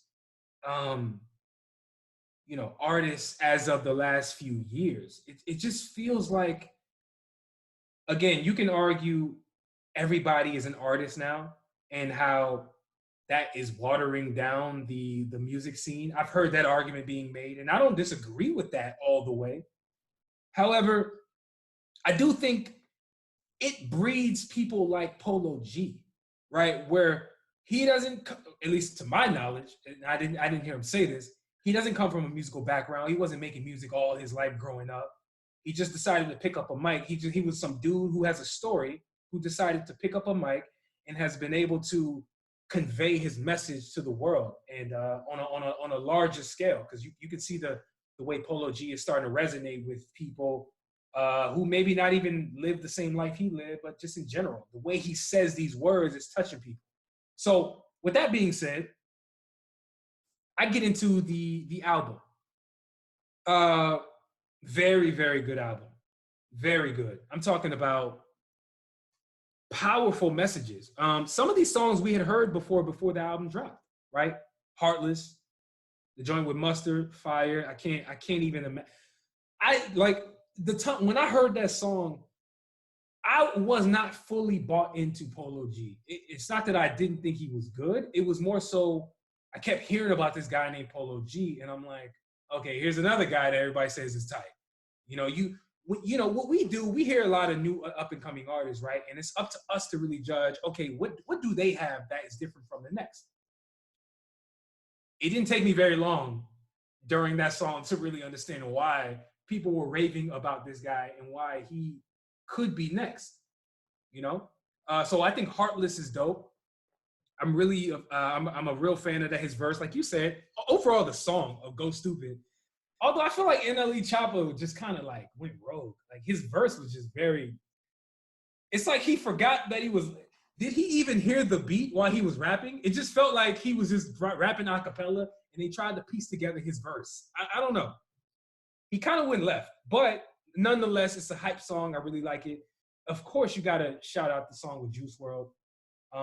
Rest in peace. I think that song is really good. Not because Juice WRLD is on it, not because he passed. It's just a cool song. 21 and 33, dope ass songs. Back to backs in particular, the way he was able to really give us that type of subject matter, us really giving him, him really giving us a part of his life and walking us through the trenches. Dude, I cannot say this enough. Music is a form of expression. Expression is a form of how you have been able to convey your life or maybe the lives of others in a format of music. The people who are the best at it are the people who tell the best stories. Polo G is a natural born storyteller. He just is. And so there's not a whole lot of negativity that I even have towards this album, to be honest with you.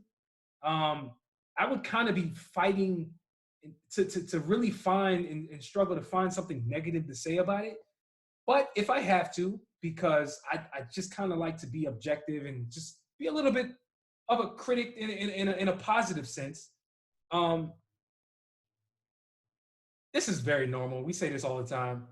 The album was very long.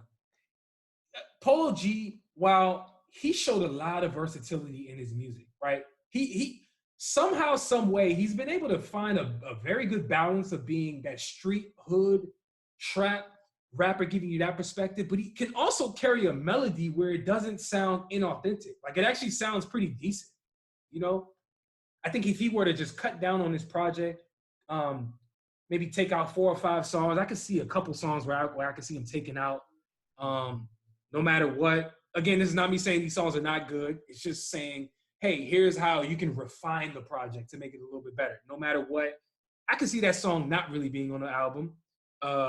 Chinatown, yeah, I can see how you would take that out. I did not mention D&D. Oh my God. D&D. D&D is Polo G at his finest. And of course, you talked about it, the Tupac sample, the Wishing for a Hero.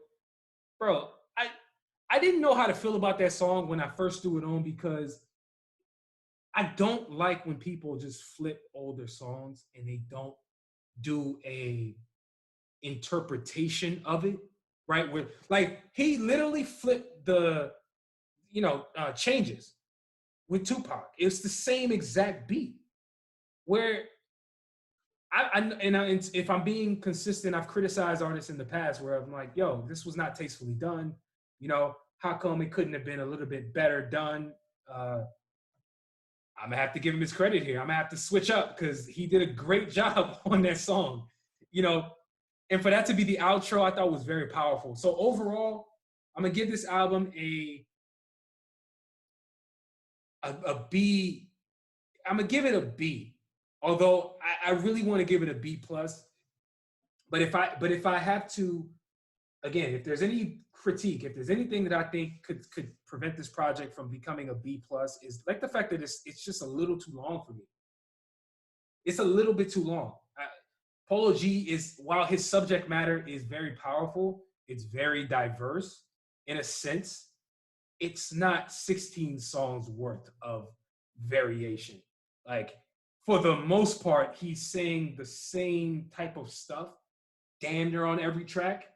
It's not me hating. It's just me saying, bro, this shit's kind of too long. You could have made it 12 songs. He could have made this album 12 songs. I'm gonna give it a B. I think it's really good though. It's a really good debut. For most people, this is his debut project. So shout out to him, man. It's a good project.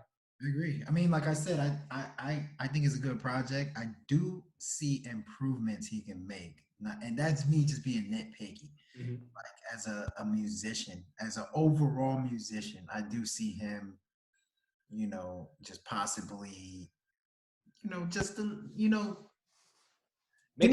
making tweaks here and there, right? It's like I said, I personally don't give many albums B plus or A. So in order to get to that next level, if you want to get to that A or B plus, there's some tweaks here and there, musicality, like more dynamic, more of an experience. You know what I'm saying? More of an experience musically. But I'm with you.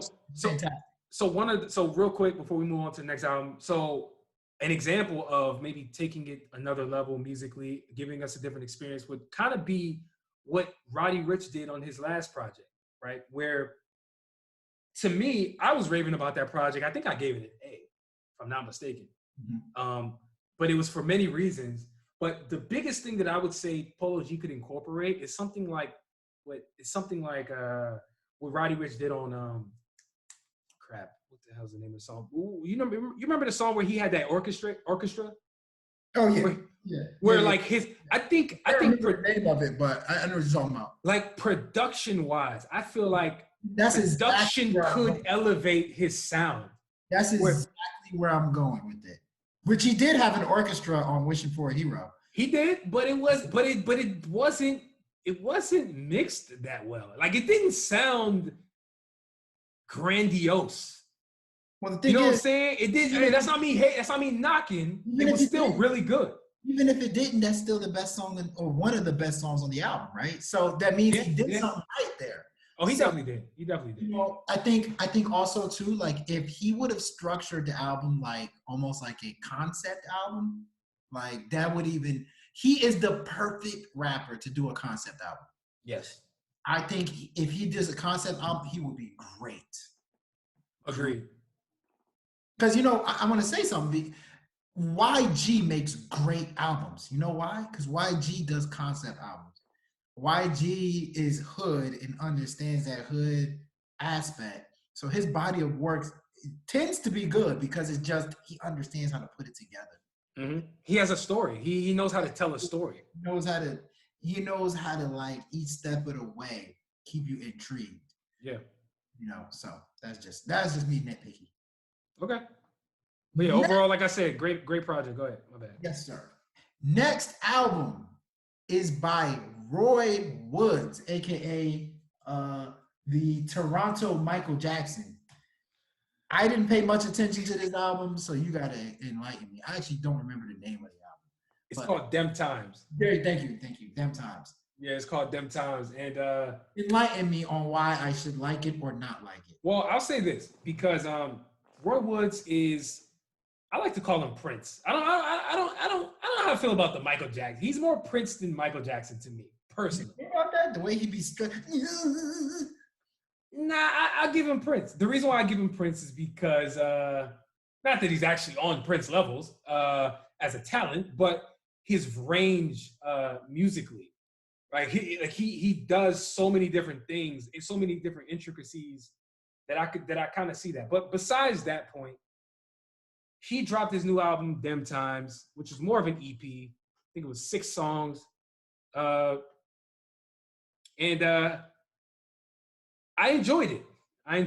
I will say Roy Woods has been one of them dudes for me over the years where he's kind of shown me that Toronto has so much more to offer than just the people who've been on the surface level, right? Like your Drakes, your Weekends, even Tory Lanez. Not forgetting that Tory Lanez started as a young up-and-coming artist who had to grind his way to be where he is now. But Toronto is just super talented, man. And I think we need to start having a conversation about Toronto music and its impact on the genre of R&B and just music overall, because it almost seems like everywhere you turn, there is a specifically Toronto artist who is now dominating music. But besides the point, Roy Woods dropped this project and I just thought it was okay. I'm very used to Roy Woods having more of an impact musically than I think he was able to show on this project. I just don't really feel like it was a good follow-up for him, seeing as his last project that he dropped about 3 years ago called Say Less, to me was phenomenal. And I just, Say Less is one of those projects that I'm still playing parts of that project still to this day. To this day! To this day! Like, it's one of those for me, right? Like, it's still happening. So I'm hoping that there's more to his rollout, hoping there's more to what he's going to be bringing out to us, because I just was not impressed with this project. And especially because it felt like he was trying to assimilate into the sound of today, right? I'm used to Roy Woods having his own sound, him not really sounding like many people, if anybody. To me, he did a lot of flexing and biting on this newest one. Bro, he sounded like Playboi Carti on a few songs. He sounded like Lil Uzi Vert, and it's like, bro, you're not a rapper. Like, when I'm not mad at an artist for experimenting. I'll never be mad at that, because I feel like Roy Woods specifically is an experimental artist, but I just feel like he kind of dumbed down his music this time around, honestly, where he did not stay true to himself musically and really show the world why he is who he is musically. But in a very weird way, with me saying all of that, I feel like this is the project that's going to get Roy Woods the buzz that he's been so desperately trying to get.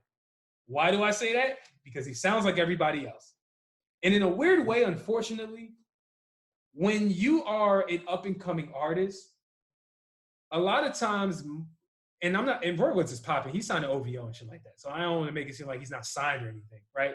But clearly he's making music trying to get to another level, right? I feel like he's had a fan base, but he's looking for more. And I feel like he's thinking his opportunity is to make songs like Playboy Cardi.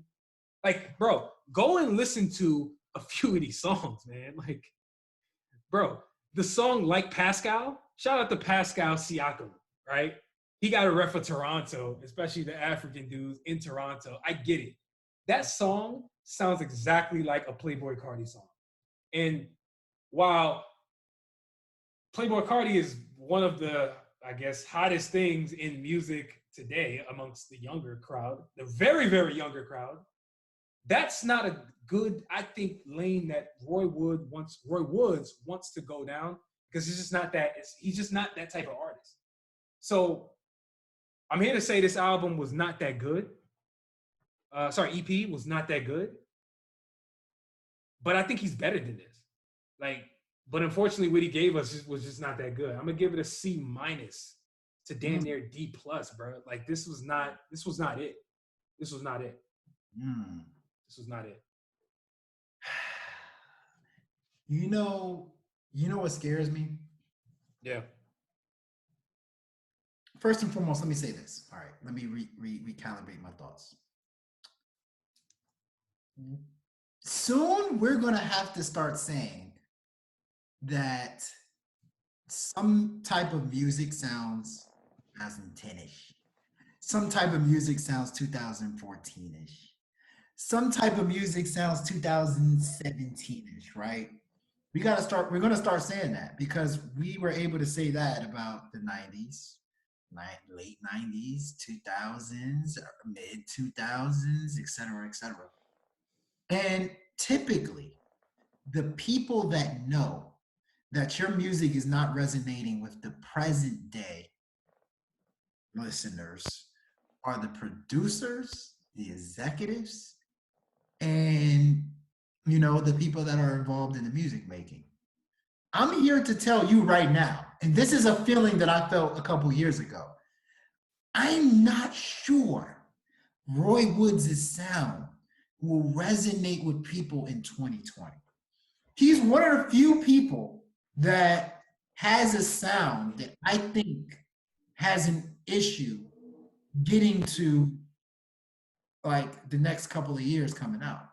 Like, for instance, I think Young M.A has that issue, who just dropped an album that is horrible, right?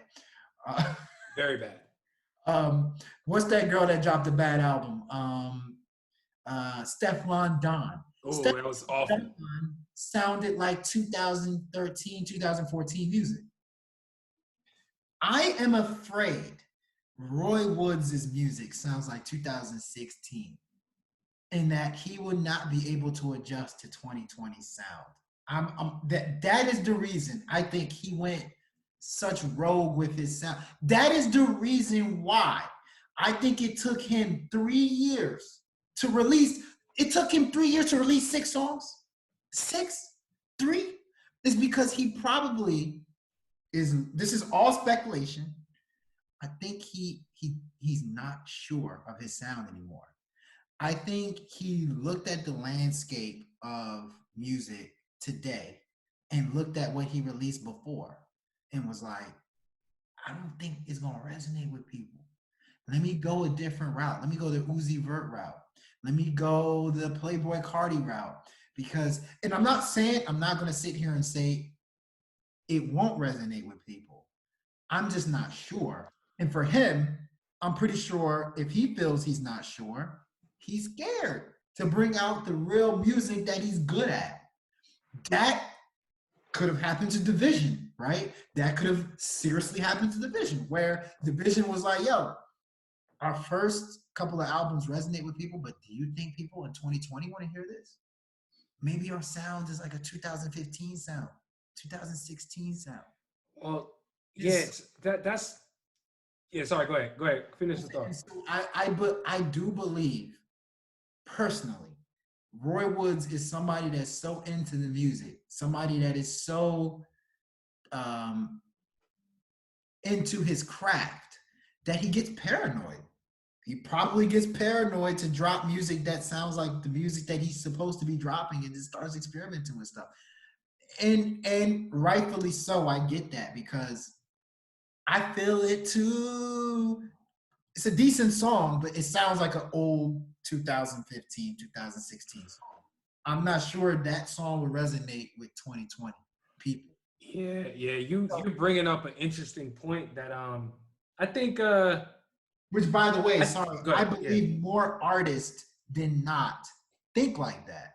You know, and that's where I was going, because I think the bigger conversation that needs to be had is that artists, all, whether they say it or not, they all have a decision to make, which is, do I make the music that I like to make and stay true to myself, or do I overextend and make music that I might not be as comfortable or naturally inclined to make, right? It's not saying that they can't do it. It's, what do they actually feel like making? I don't think that gets talked about enough in music, because we're all concerned with artists dropping new music that we're just like, oh, they must like the music that they put out. I'm here to tell you, I have a sneaky suspicion that about 85 to 90, and this is a random arbitrary number, I get it. So I'll just say majority of your favorite artists do not want to put out the music that they are putting out. Facts. It's the label, it's the what people are listening to that is driving the type of music that they're making. Facts. So and the thing is, and I think Roy Woods is a perfect example of somebody who I suspect is doing just that. I have an inkling, and like I said, some of our major artists, some artists are just so good that they're able to overcome it. Like Bieber, right? Justin Bieber probably said, the pop music I used to make will not resonate with people. They don't want to hear pop Bieber. They want to hear R&B Bieber. So he switched up his sound like completely to something that's more conducive to today's music. I do think one of the main reasons Drake is struggling to sell is because back in the past, Drake was able to be like, yo, I'm gonna start making 2015 music. I'm gonna start making 2016 music. I'm gonna be one step ahead of what people think is the new best, the latest, greatest thing. He's been able to do that every single year. It's set 2018, 19, 20. He's struggling with finding what the latest, greatest thing is. You know what I mean? Yeah. But the thing that you gotta congratulate Drake for is he was able to do it, and he tries. He tries to be one step ahead. Only certain artists are able to do that. I have an inkling. That's what Roy Woods' issue is. That is my inkling. 100%, man. But yeah, I would still say check out the album. It got a couple joints on there that are pretty decent. Like I would say, To Me, the intro, Never Your Way, Cool J is pretty decent. Then it just kind of gets a little average. But again, 6 songs, nothing to rave about. Y'all check it out though. I'm curious to see how people is resonating, if at all, with people, because I haven't heard anybody talk about it. I don't know if Roy Woods is re-questioning or questioning his approach again. I don't know if he's like, oh shit, they still not fucking with it. Damn, what do I do now? Like, I don't know what the approach is for him moving forward. So hey, I agree. Let's just move on, man, because hopefully the Roy Woods fans can stream his music, in a crazy way and get him the #1 on Billboard. How about that? Let's do it. So, with the first song on the Ill and the Not So Advised, we got to start with your boy Tory Lanez dropping his first song after him being, I don't want to say released from the label, but I guess his his deal expired. Is that probably the more accurate way to say this? Track was up. There you go. He dropped a new song called "Temperatures Rising." According to him, he had a Scottie Pippen contract. I doubt it. Underpaid that man, despite being the second best player in the league. Well, unlike Scottie Pippen, you know what Tory Lanez did? He came to work and dropped hits every day. All right, he never complained that he had a migraine. It's low blows. I know. Listen, it's not about that. All right, let's get into the music. What'd you think of the song, man? I thought it was great, man. Yeah. I mean, like I was telling you earlier, I saw a video of Tory Lanez explaining himself as a singer. He pretty much said that he taught himself how to sing. He didn't have no voice coach. All he did was really like listen to R&B songs that he liked, and he tried to emulate the sound and the style. Yeah. With that being said, this song is him as a singer reaching a pinnacle of singing. Don't get me wrong, you know, it's not Beyonce, it's not Michael Jackson on Thriller, but it's really good in terms of passionate. He understands the style of singing he needs to use on the song to succeed. That is an issue that a lot of rappers and singers don't like. They have an issue with. They don't understand how they should approach a song. Tory Lanez approaches Temperature Rising perfectly. Yeah, I thought you did a great job, man. You know what I'm saying? I thought you did a great job. Vocal, huh? I was gonna say, does that make sense? Like, you gotta know. It does. As a singer, you gotta know how you should approach a song that you're on.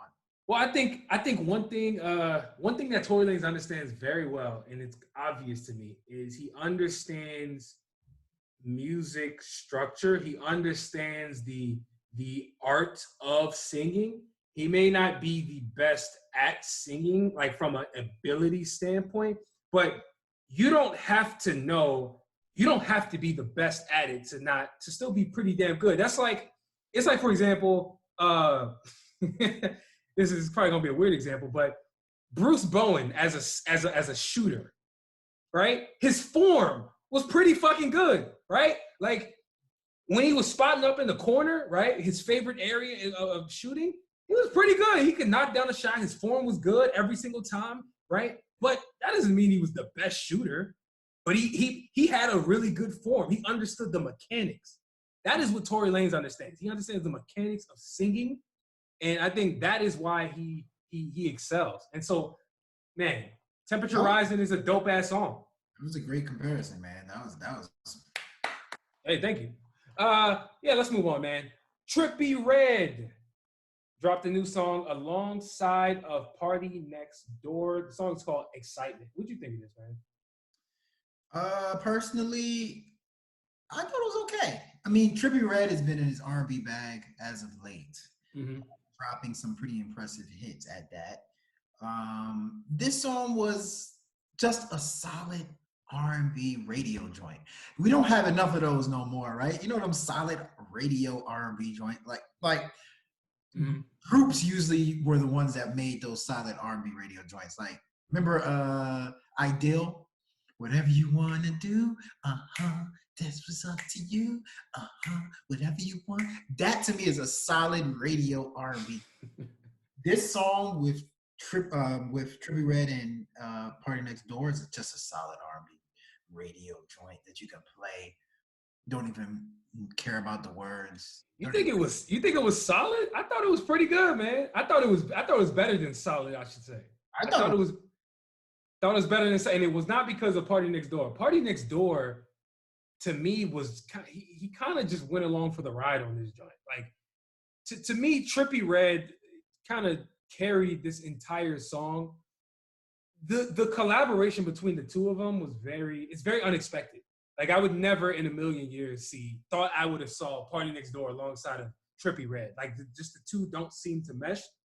So just the fact that I got over that initial quote unquote shock and thought the song was pretty decent. I gotta give this some credit, man. I thought the song was better than solid though. It's really good. It's really good. All right. Well, Next song, my guy IDK from the DMV area representing, and ASAP Ferg dropped Mazel Tov. Mind you, these people are not Jewish. What did you think about the song? Facts. Although, hey, you don't know that, man. It could be a black Jew. It could be. I seriously doubt it. Bro, But didn't Amari Stoudemire become Jewish? Like, yeah, but have you seen Amari Stoudemire's appearance? yes, I have. Okay. Yes, I have. Yeah, point taken. Point taken. So yeah, I was just vibing out to this song right before we, started this segment. Pretty good, man. I like the energy. Of course, if you make a song with ASAP Ferg, you got to come with the energy. Like, does that man sleep at all? Like, ASAP Ferg has been turning up since he came onto the scene, and I love it. I love it, honestly. Both of them was spitting hard. I thought Ferg caught a little pocket within that song that really had me nod my head. Not to say, IDK didn't kill his verse too. I think he did. Both of them did their thing, but like I said, I think the song is hype and it's fire, man. Like, I wish I can be outside to hear this. I wish. So I'll just resort to being in my room, like with the window open. There we go. The song. There you go. What's this thing right there? Bruh. First and foremost, I recommend you guys go on ratingsgamemusic.com, search for that song. I posted a video, lyric video to the song that is fire. It's like, clearly it was shot in DC, and like these dudes that got dreads and like saggy pants doing like these dances that clearly are like cultural dances to the song. Oh man, it is dope. I will say another thing. IDK may have dropped the best verse this year on this song.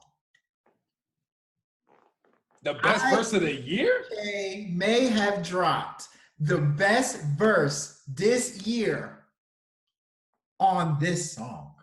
That verse was phenomenal with a P. So I'm glad.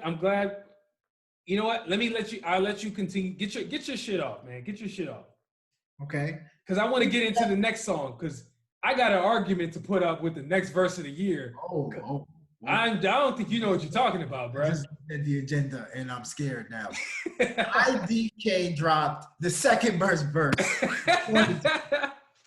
Yo, like, I mean, the way he switches his flow in the middle, like the way he his confidence, his swagger, punchlines, like, what else do you want? It's good energy.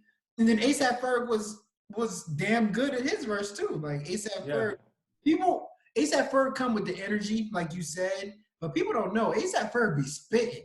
He does. He spits. He does. Anytime Actually, when he does that, come on.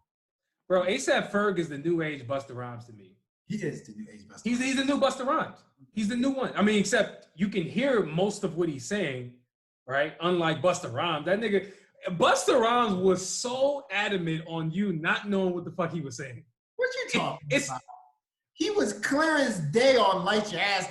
Hey, I like the way you make that ash. The way you ash. He was, come on. The majority of Busta Rhymes' hits, you cannot tell me you knew what the hell he was saying. It just sounded tight. I know he said ash. Yeah, he definitely said ash. You got to say ash on a song called Light Your Ass on Fire. Come on. He said it multiple times. What do you want him to do? But oh, man. Let's get into the song that I think actually has the verse of the year so far. Joyner Lucas dropped the remix to the song Will featuring Will Smith. Listen, can we just be honest? Okay? We have to just be honest here. At a certain point, honesty has to prevail. And if we are being honest, Will Smith put up a phenomenal verse. It was a verse that, number one, is fueled by the fact that we didn't even know he could rap like this. That's number one. So that fuels us thinking it's really good. But for me, he was talking real shit, and he didn't even curse, not one time. He stayed true to himself, all right? Will Smith has the verse of the year so far in 2020. I don't care what nobody says. Will Smith, not Jaden Smith, not Willow Smith, not the prodigal son, Joyner Lucas, who, hey, here's another thing. Joyner Lucas, if I was him, if I was him and believed everything that he says in his music, how much he raves about Will Smith and says Will Smith is one of his idols and blah, blah, blah, blah, blah. I don't care, again, if I'm Jordan Lucas, I don't care if I ever sell another copy of music or an album ever in life. I got Will Smith to rap on my song called Will, and he bodied his verse. My life is complete if I'm Jordan Lucas. I'm good. I can go die now. You know what's funny, actually, you talk about verse of the year. Joyner Lucas on his ADHD album had several good verses. He did. It's interesting. Joyner Lucas actually did not rap on this remix. It was actually all Will Smith. So he probably had a verse ready, and Will Smith did his verse, and he was like, you know what, just keep it. Yo, like, what kind of alley-oop is that, right? Like, you're right. Jordan Lucas had no verse. I mean, he started the song off, but it was more of the hook, right? I'm feeling like Will. It was like, actually, it was half of the hook. It wasn't even the full hook. Yeah, Will just took it. And Will just took it and ran with it. And like I say, I believe that was the verse of the year so far. Hey, IDK, hey, you can be second. That's cool. Go ahead and put it up. Put it up. Never mind. Even if you put a poll out there, anybody's going to see Will Smith and be like, I'm just going to vote Will Smith. Yeah, that's a bad idea. I don't think IDK's name should be in any poll. Who would vote for I don't know? People would literally think I don't know. Yeah, does that yeah. It's kind of like when we put up polls, at least when anytime I put up a poll, the last one is always other. Not always. The majority of the time it's other. Exactly. IDK is the equivalent of other. Could you imagine? Exactly. Could you imagine somebody saying, who had the best verse? I don't know. The future, was it Will Smith or I don't know? Yeah, let's not put up a poll. Moral of the story, no polls. So, last song on the list is Migos and Young Boy Never Broke Again. They came together for Need It. You said you didn't hear this song. So I didn't, so I'll let you take that. I actually heard the song. It's dope. You know, I was actually listening to Young Boy Never Broke Again's catalog,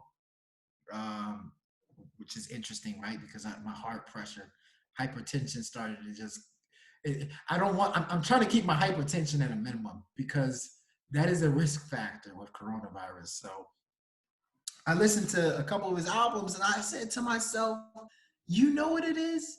Young Boy Never Broke Again nobody wants to say it because he might shoot you in the face. He has deteriorated as an artist. He has gotten worse as the albums have gone by. Because I was like, he's dropped like 6 or 7 in the last couple of months. And I'm like, yo, why at one point did I think he was one of the hottest new artists out? Why did I think that? I went back and listened to his 4. Remember those 4 EPs that he dropped? For Loyalty. Yes. For all that stuff. Great music. Fire. Absolutely. Fire music. Absolutely. Ones with Kevin Gates and Quando Rondo. I'm like, bro, this is absolutely literally night and day. Now, with all that being said, his solo efforts I've not been really feeling like that, but his features have been phenomenal. On this song with Migos, imagine this. All 4 of them go back and forth with one another. All 4 of them. Takeoff, your boy, Offset, Quavo, Young Boy Never Broke Again. Spitting all types of crazy ass bars. Energy is high. Flows are like all over the place. He legit sounds like the 4th Migo on there. This song is hot fire.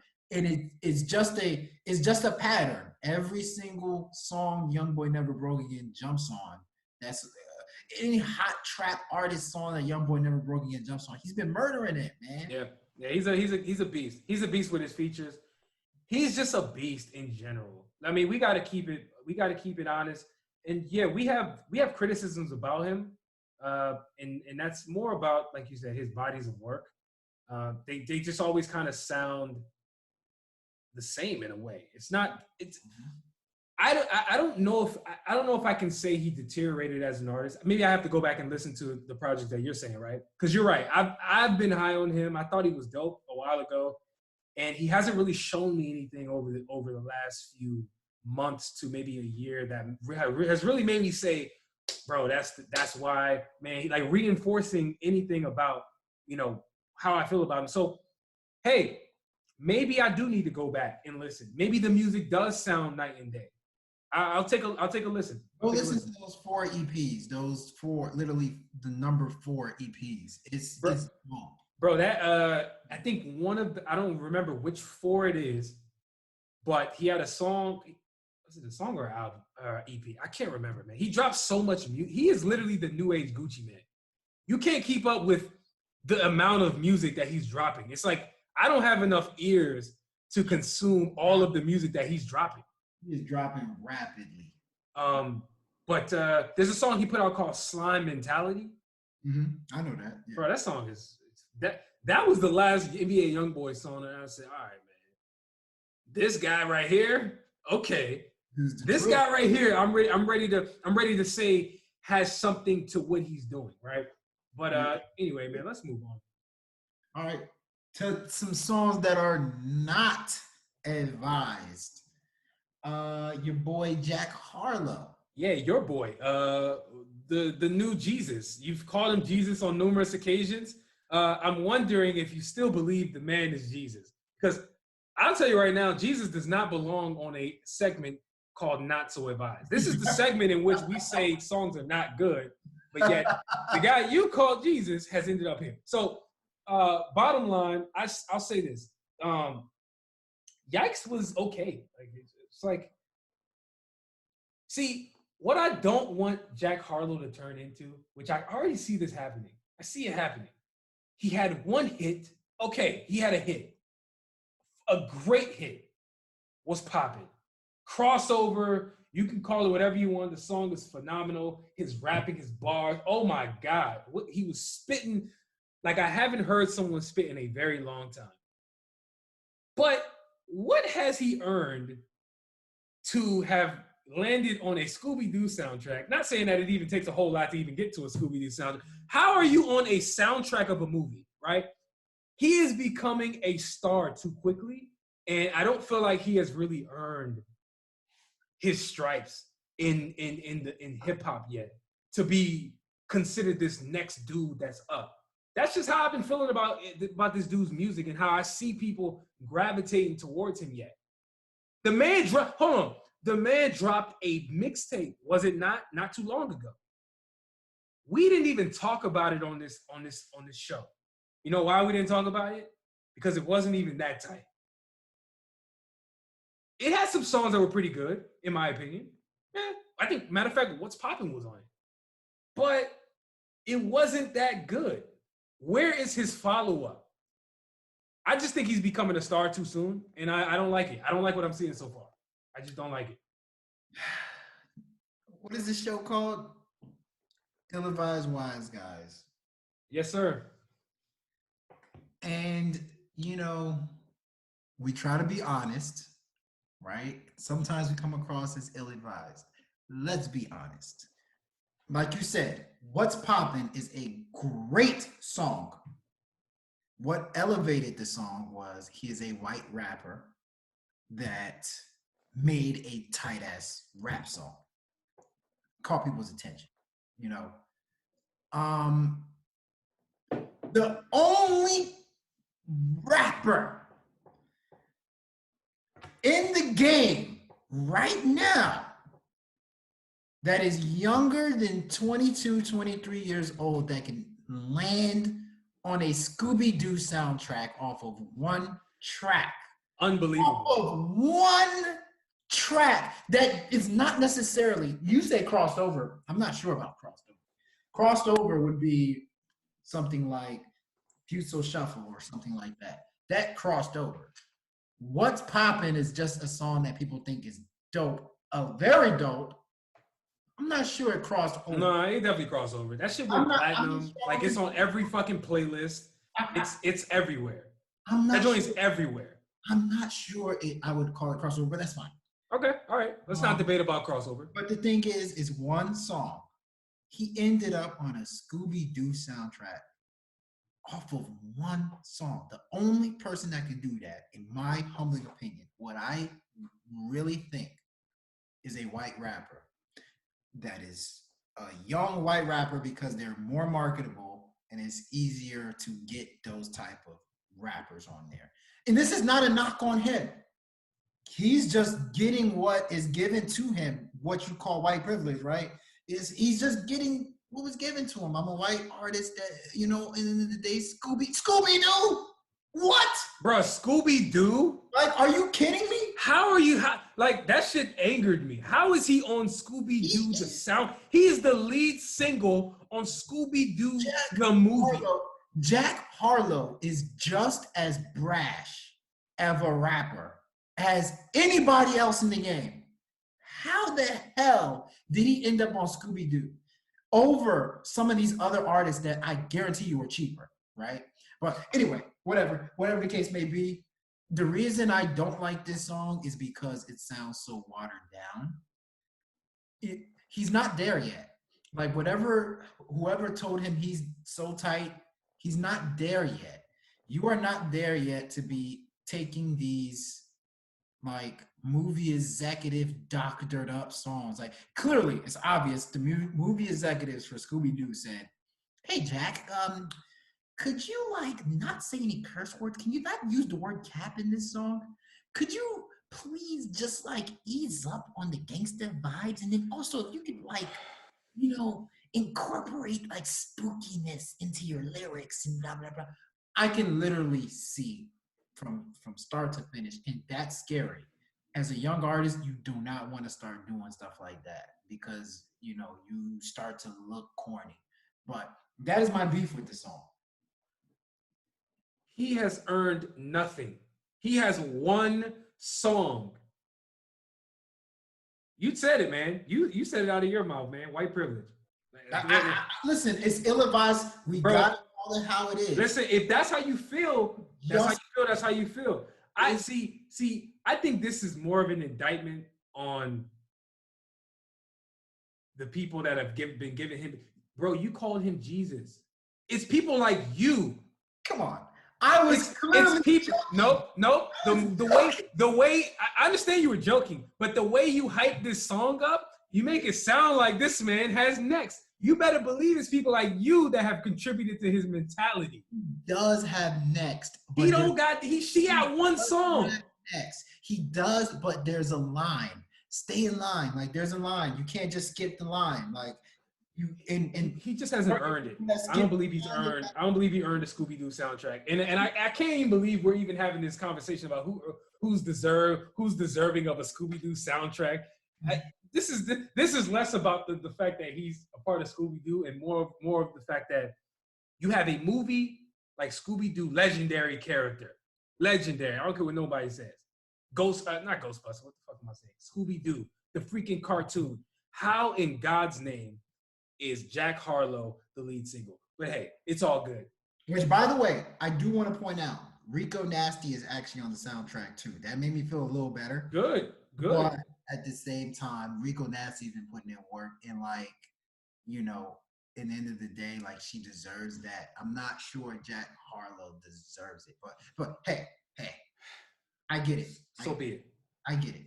It is what it is, man. I get it. Next song though, G-Eazy put out a song, and I'm starting to see, you know, normally with this not so advised, we start to see commonalities. We start to see recurring names, right? French Montana will be on there. Future will be on there. At one point, you were on a Future hate spree, not for wrong reasons. You were saying, yo, Future has been putting out bad music, and it's ironic that you now think he's putting out good music, right? But hey, he elevated his profile. G-Eazy, though, has been on this list a few times more recently. And he dropped a new song called Free Porn, Cheap Drugs. What did you think of this song? Okay. What is this show called again? Sometimes I forget, man. It's Something called about being a Ill-advised. wise guy. Oh, Ill-advised wise guys. there you go. So a lot of times I have to say stuff that maybe even cringeworthy, right? Like that Jack Harlow thing where I said white privilege, that's like cringeworthy a little bit. But I gotta go there. G-Eazy, as of late, has been doing some cringeworthy things music-wise. His verses, okay, I get it. It's melded in verses. I got it. Lately, I don't know if you noticed, he's been dropping covers to like Beatles songs and yeah, he's been dropping. I'm not hip. I'm not hip. I'm glad I'm not hip. Covers to Radiohead, like some folk, Bob Dylan. You know the thing about music and hip hop. I love hip hop. I love music. You know, and I don't want hip hop to feel like something that they use and abuse whenever they feel like it.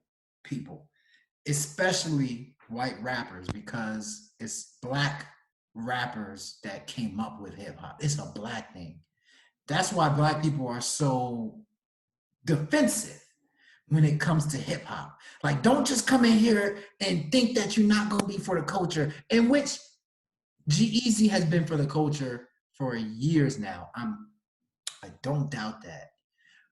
But at the same time, I'm like, does he really love hip hop?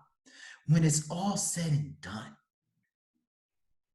if he gets pulled over by the cops, they say, hey, we're taking you in, you hip hop artist. Would he be able to say, yes, I am a hip hop artist? Or will he say, I'm not a hip hop artist. I'm a musician. I'm not a hip hop artist. You mean like Post Malone? Okay, so here we go. That's why I said ill-advised. I hate to be cringeworthy, but I'm noticing a pattern. Let's go down the line, right? G-Eazy lately, this song, by the way, is like some crazy ass folk alternative song where in the video is actually all white people and they're frolicking through some woodsy area and it looks like he's turned into some hippie. Mind you, G-Eazy was one of the hardest dudes from Bay Area, looking like he meshes in with E40s of the world. Okay, that's G-Eazy, that's one. Post Malone has stated, I don't want to be a rapper. Don't call me a rapper. Post Malone has now veered towards rock. He used hip hop to get to where he is, started veering towards rock. Machine Gun Kelly. If you've noticed Machine Gun Kelly as of late, he's a rock star.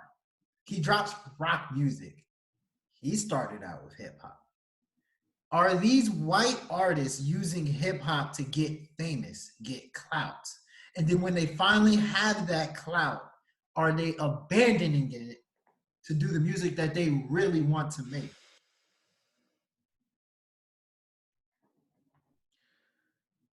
You know, what you just stated is the definition of cultural appropriation. It's the definition. It's the most important part of the definition. You come up off of something you claim is yours. You say how much you like it. You don't give.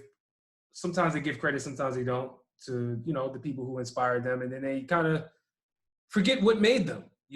And I don't know, man. I see where you're going with that, and I agree, man. It's a touchy subject because I think most of these white artists, they will claim that they're not doing what you just said they're doing, right? That's their defense. Oh, what are you talking about? Like, I am a rapper when they're pressed. Like, I have no doubt, honestly, that if Machine Gun Kelly was put under a lie detector test, I don't believe he would state he's not a rapper. Personally, that's just my personal opinion. Like, from what I've heard from him his entire career, he has rapped. right? I'm not mad at somebody trying to take a different route in their career. Lil Wayne did it. Lil Wayne, all of a sudden, right? He was a rapper, right? All his career, then he wanted to be a rock star and put out songs like Prom Queen, and he put out that EP that album that a lot of people didn't like, Revolve. Wait, is that the name? What's the name of it? Revolver? Shit. No. You know what I'm talking about. It's a song, yeah, Revolver. Rebirth. There you go. So are we gonna say Lil Wayne is not a rapper because he's not a true rapper because he wanted to experiment? So there is a fine line between experimentation and who you really are deep down. If you have shown that you are more than just a rapper from the beginning, you have more of an argument to me. But if you are somebody who has been solely a rapper and just out of the blue, you just flip, right? You just flip. G-Eazy has never shown rock star. He's never shown that type of musicality to me personally. I don't know about you. No, he's never shown that to me. Post Malone, though, however, has shown that the variation in his music genre-wise, right? But I think Post Malone is probably the most egregious of them all because he's ashamed to even be considered a rapper. But he came up off of that. And so there is a big conversation that needs to be had about this. Absolutely. I've noticed it, and it's like Post Malone, like you're right. I mean, however you feel about hip hop, right? However you feel about rap, you used rap to get to where you are. Hip hop. You know what I'm saying? You used it to get to even noticed. I just feel like, for me, Machine Gun Kelly has always given me rock star vibes, right? Regardless, even when he was a rapper, he gave me Ray G rock star vibes, so he doesn't rub me the wrong way. I just mentioned him just because I noticed that he's really going to the rock route. He is, and I actually really like that song he put out. It fits him. It does. It fits his sound, his look, everything. It fits. And lyrically, he was always like a ragey dude. He was just like a ragey rapper that more than likely you would have saw him as a rock star before a rapper before he opened his mouth. Yeah, the song's called Bloody Valentine. I like it. I actually like it. It's a dope song. And the reason I say Lil Wayne's a little different is because Lil Wayne, he never was a rapper that was all about the culture, talk like the culture, whatever. He was always in his own world. So when Lil Wayne would do stuff, it's like, this is Lil Wayne's world. He does whatever the hell he wants. G-Eazy is a rapper that represents the culture. He talks like the culture of today. He uses all the cap. He's out there talking about him in the club. He's out there talking about strip club stuff. What all your other rappers talk about, G-Eazy talks about. So for you to just do this complete flip of the character that you've known to be, it reeks slightly of phoniness. But I don't want to call him phony. I like G-Eazy a lot. I don't want to call him phony, but I'm just saying this is just, I suspect like that there is a level of this is who he always was. And now that he has the leeway to be like, oh, I got enough artists to be like regardless of what direction I go with my music, I got a fan base. So it doesn't matter if I abandon hip hop. I have a suspicion there. And that's fine with me. That's fine if you end up doing that, but I got to call it out when I see it. Yeah, I got to listen to that song that you're talking about because I haven't heard it. So, yeah, I'll check it out and let you know how I feel about that. But bigger than that, man, he's been having horrible performances, verses, features, whatever you want to call it. His rapping over the last year and some change has been subpar to me. It's been subpar by his standards.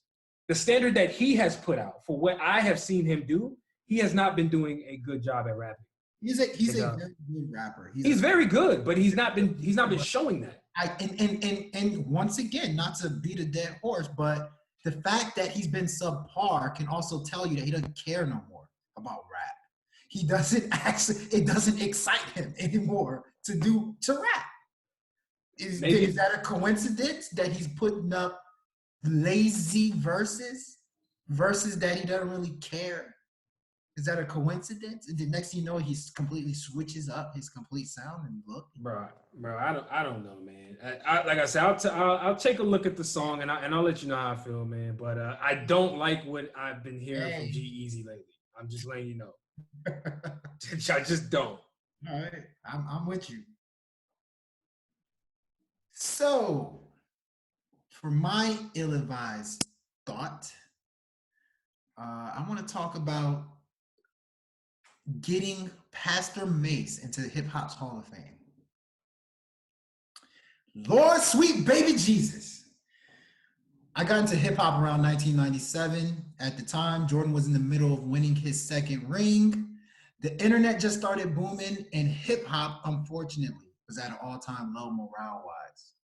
We just lost Pac a few months prior. We would lose Big in that year, and there was so much tension going on in both the East and the West Coast.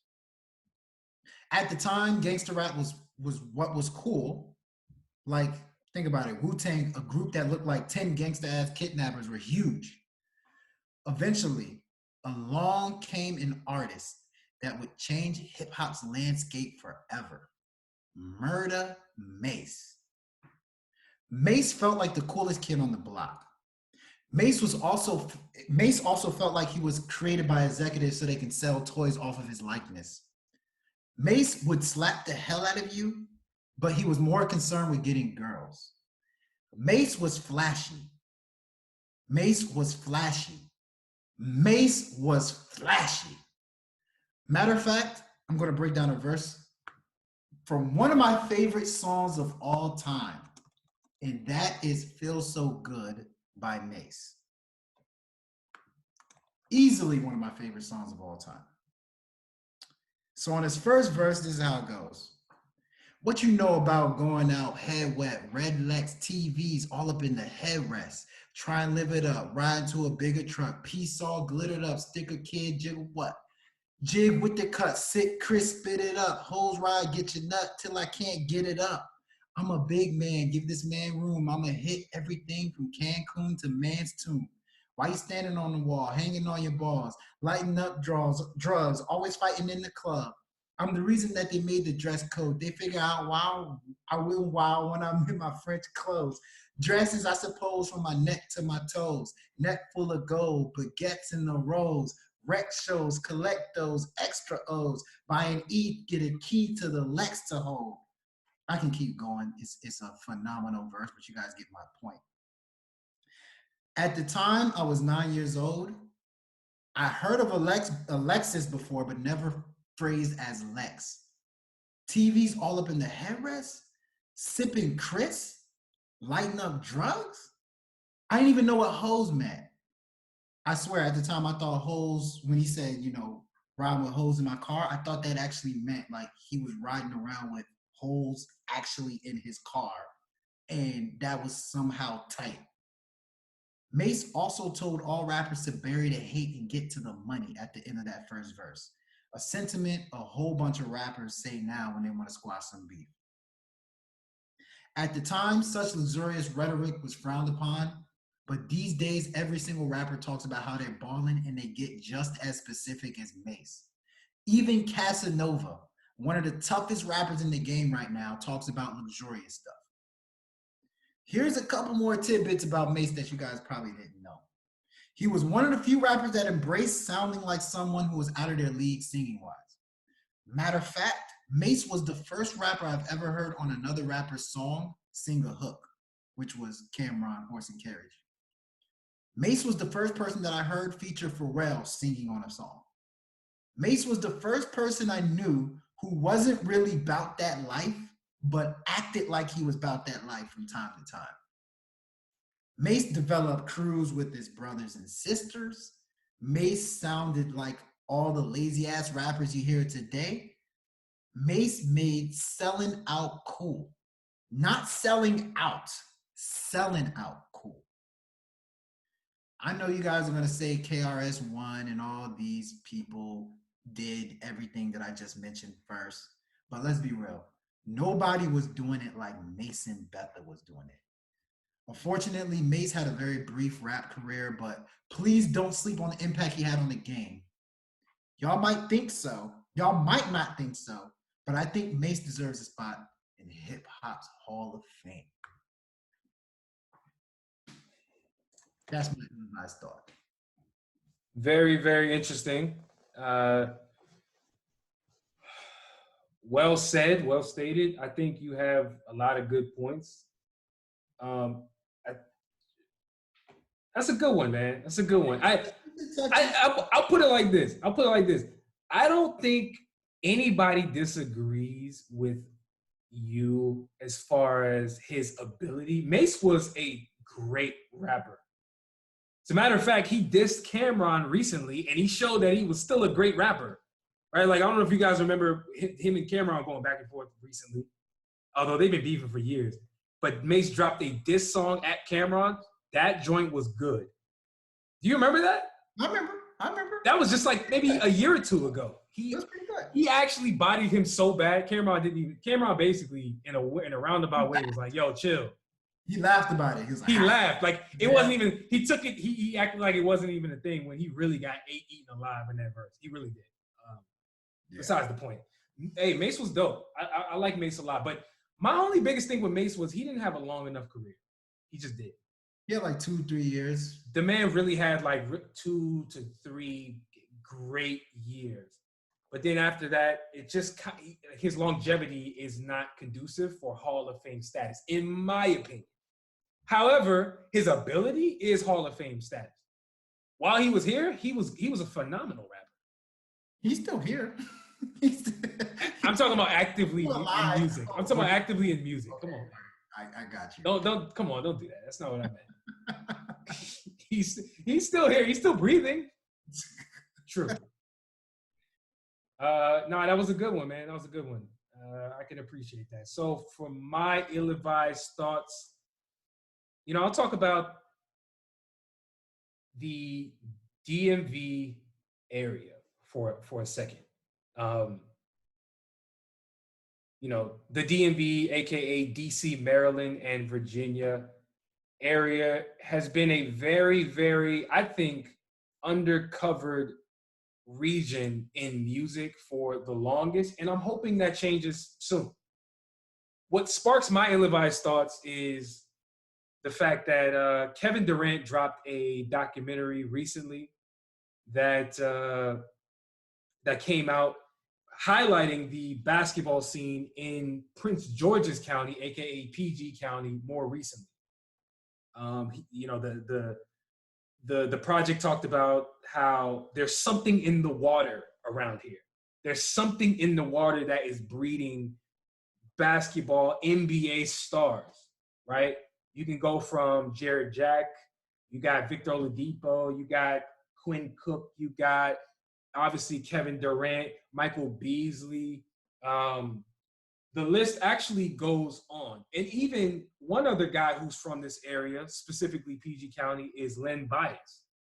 We all just learned about the whole Last Dance, right? Michael Jordan documentary. Well, one thing that was stated in that doc, if you guys were not familiar, was that Len Bias was actually in that same draft. And he got drafted above Michael Jordan. Nobody talks about that. He actually went number 2 overall. If I'm not mistaken, I believe Olajuwon went number 1 in that same draft. That is cap. He was a year after Michael Jordan. Oh, that was a year? My bad. I'm thinking of a different draft then. Are you sure you just looked it up? I'm positive. You looked that up right now? No, I know for a fact. All right, cool.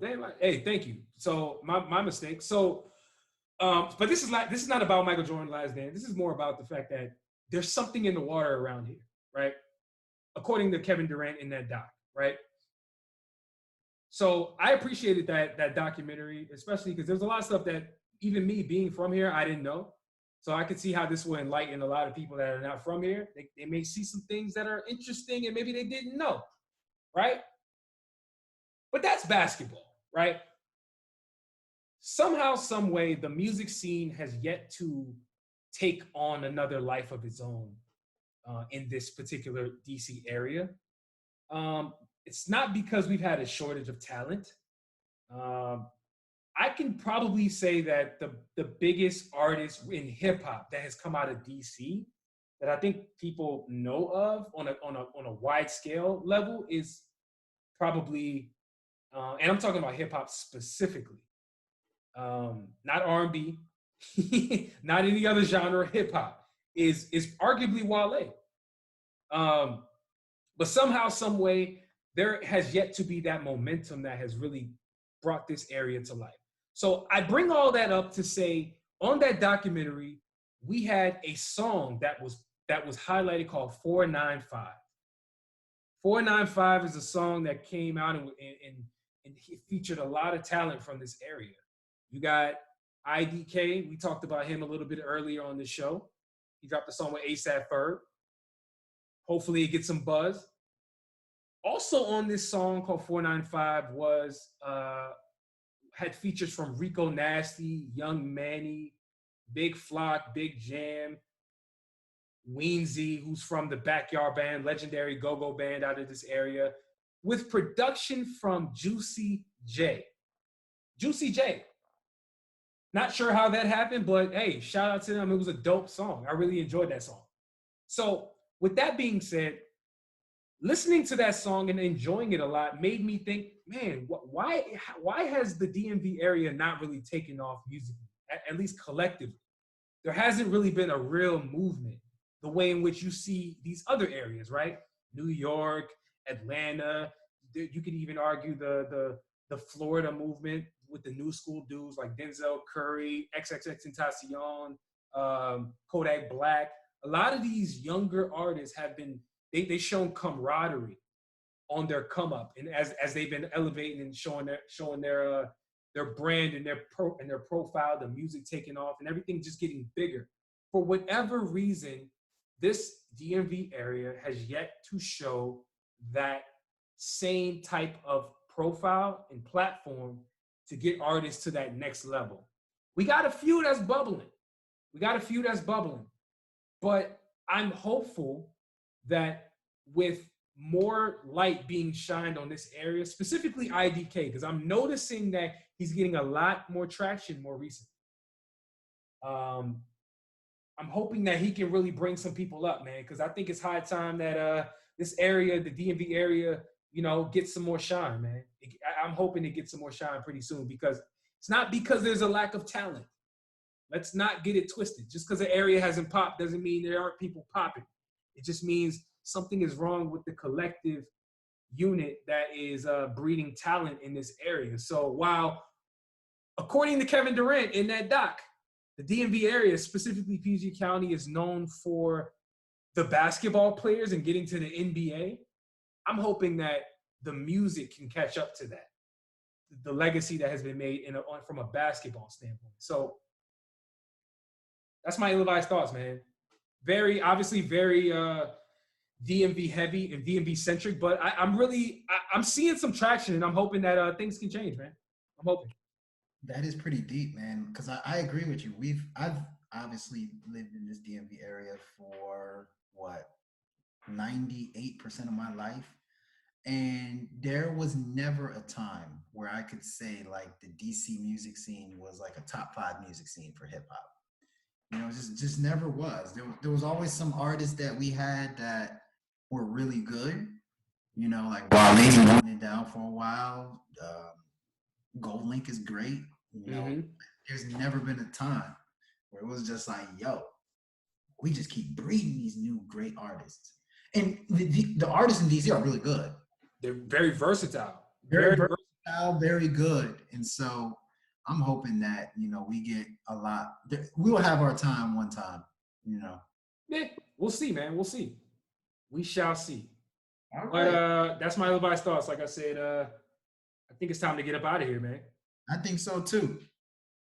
If you guys enjoyed the show, let us know in the comments. We're going to be on YouTube. If you're listening to it on the audio, give us a rating, give us a review.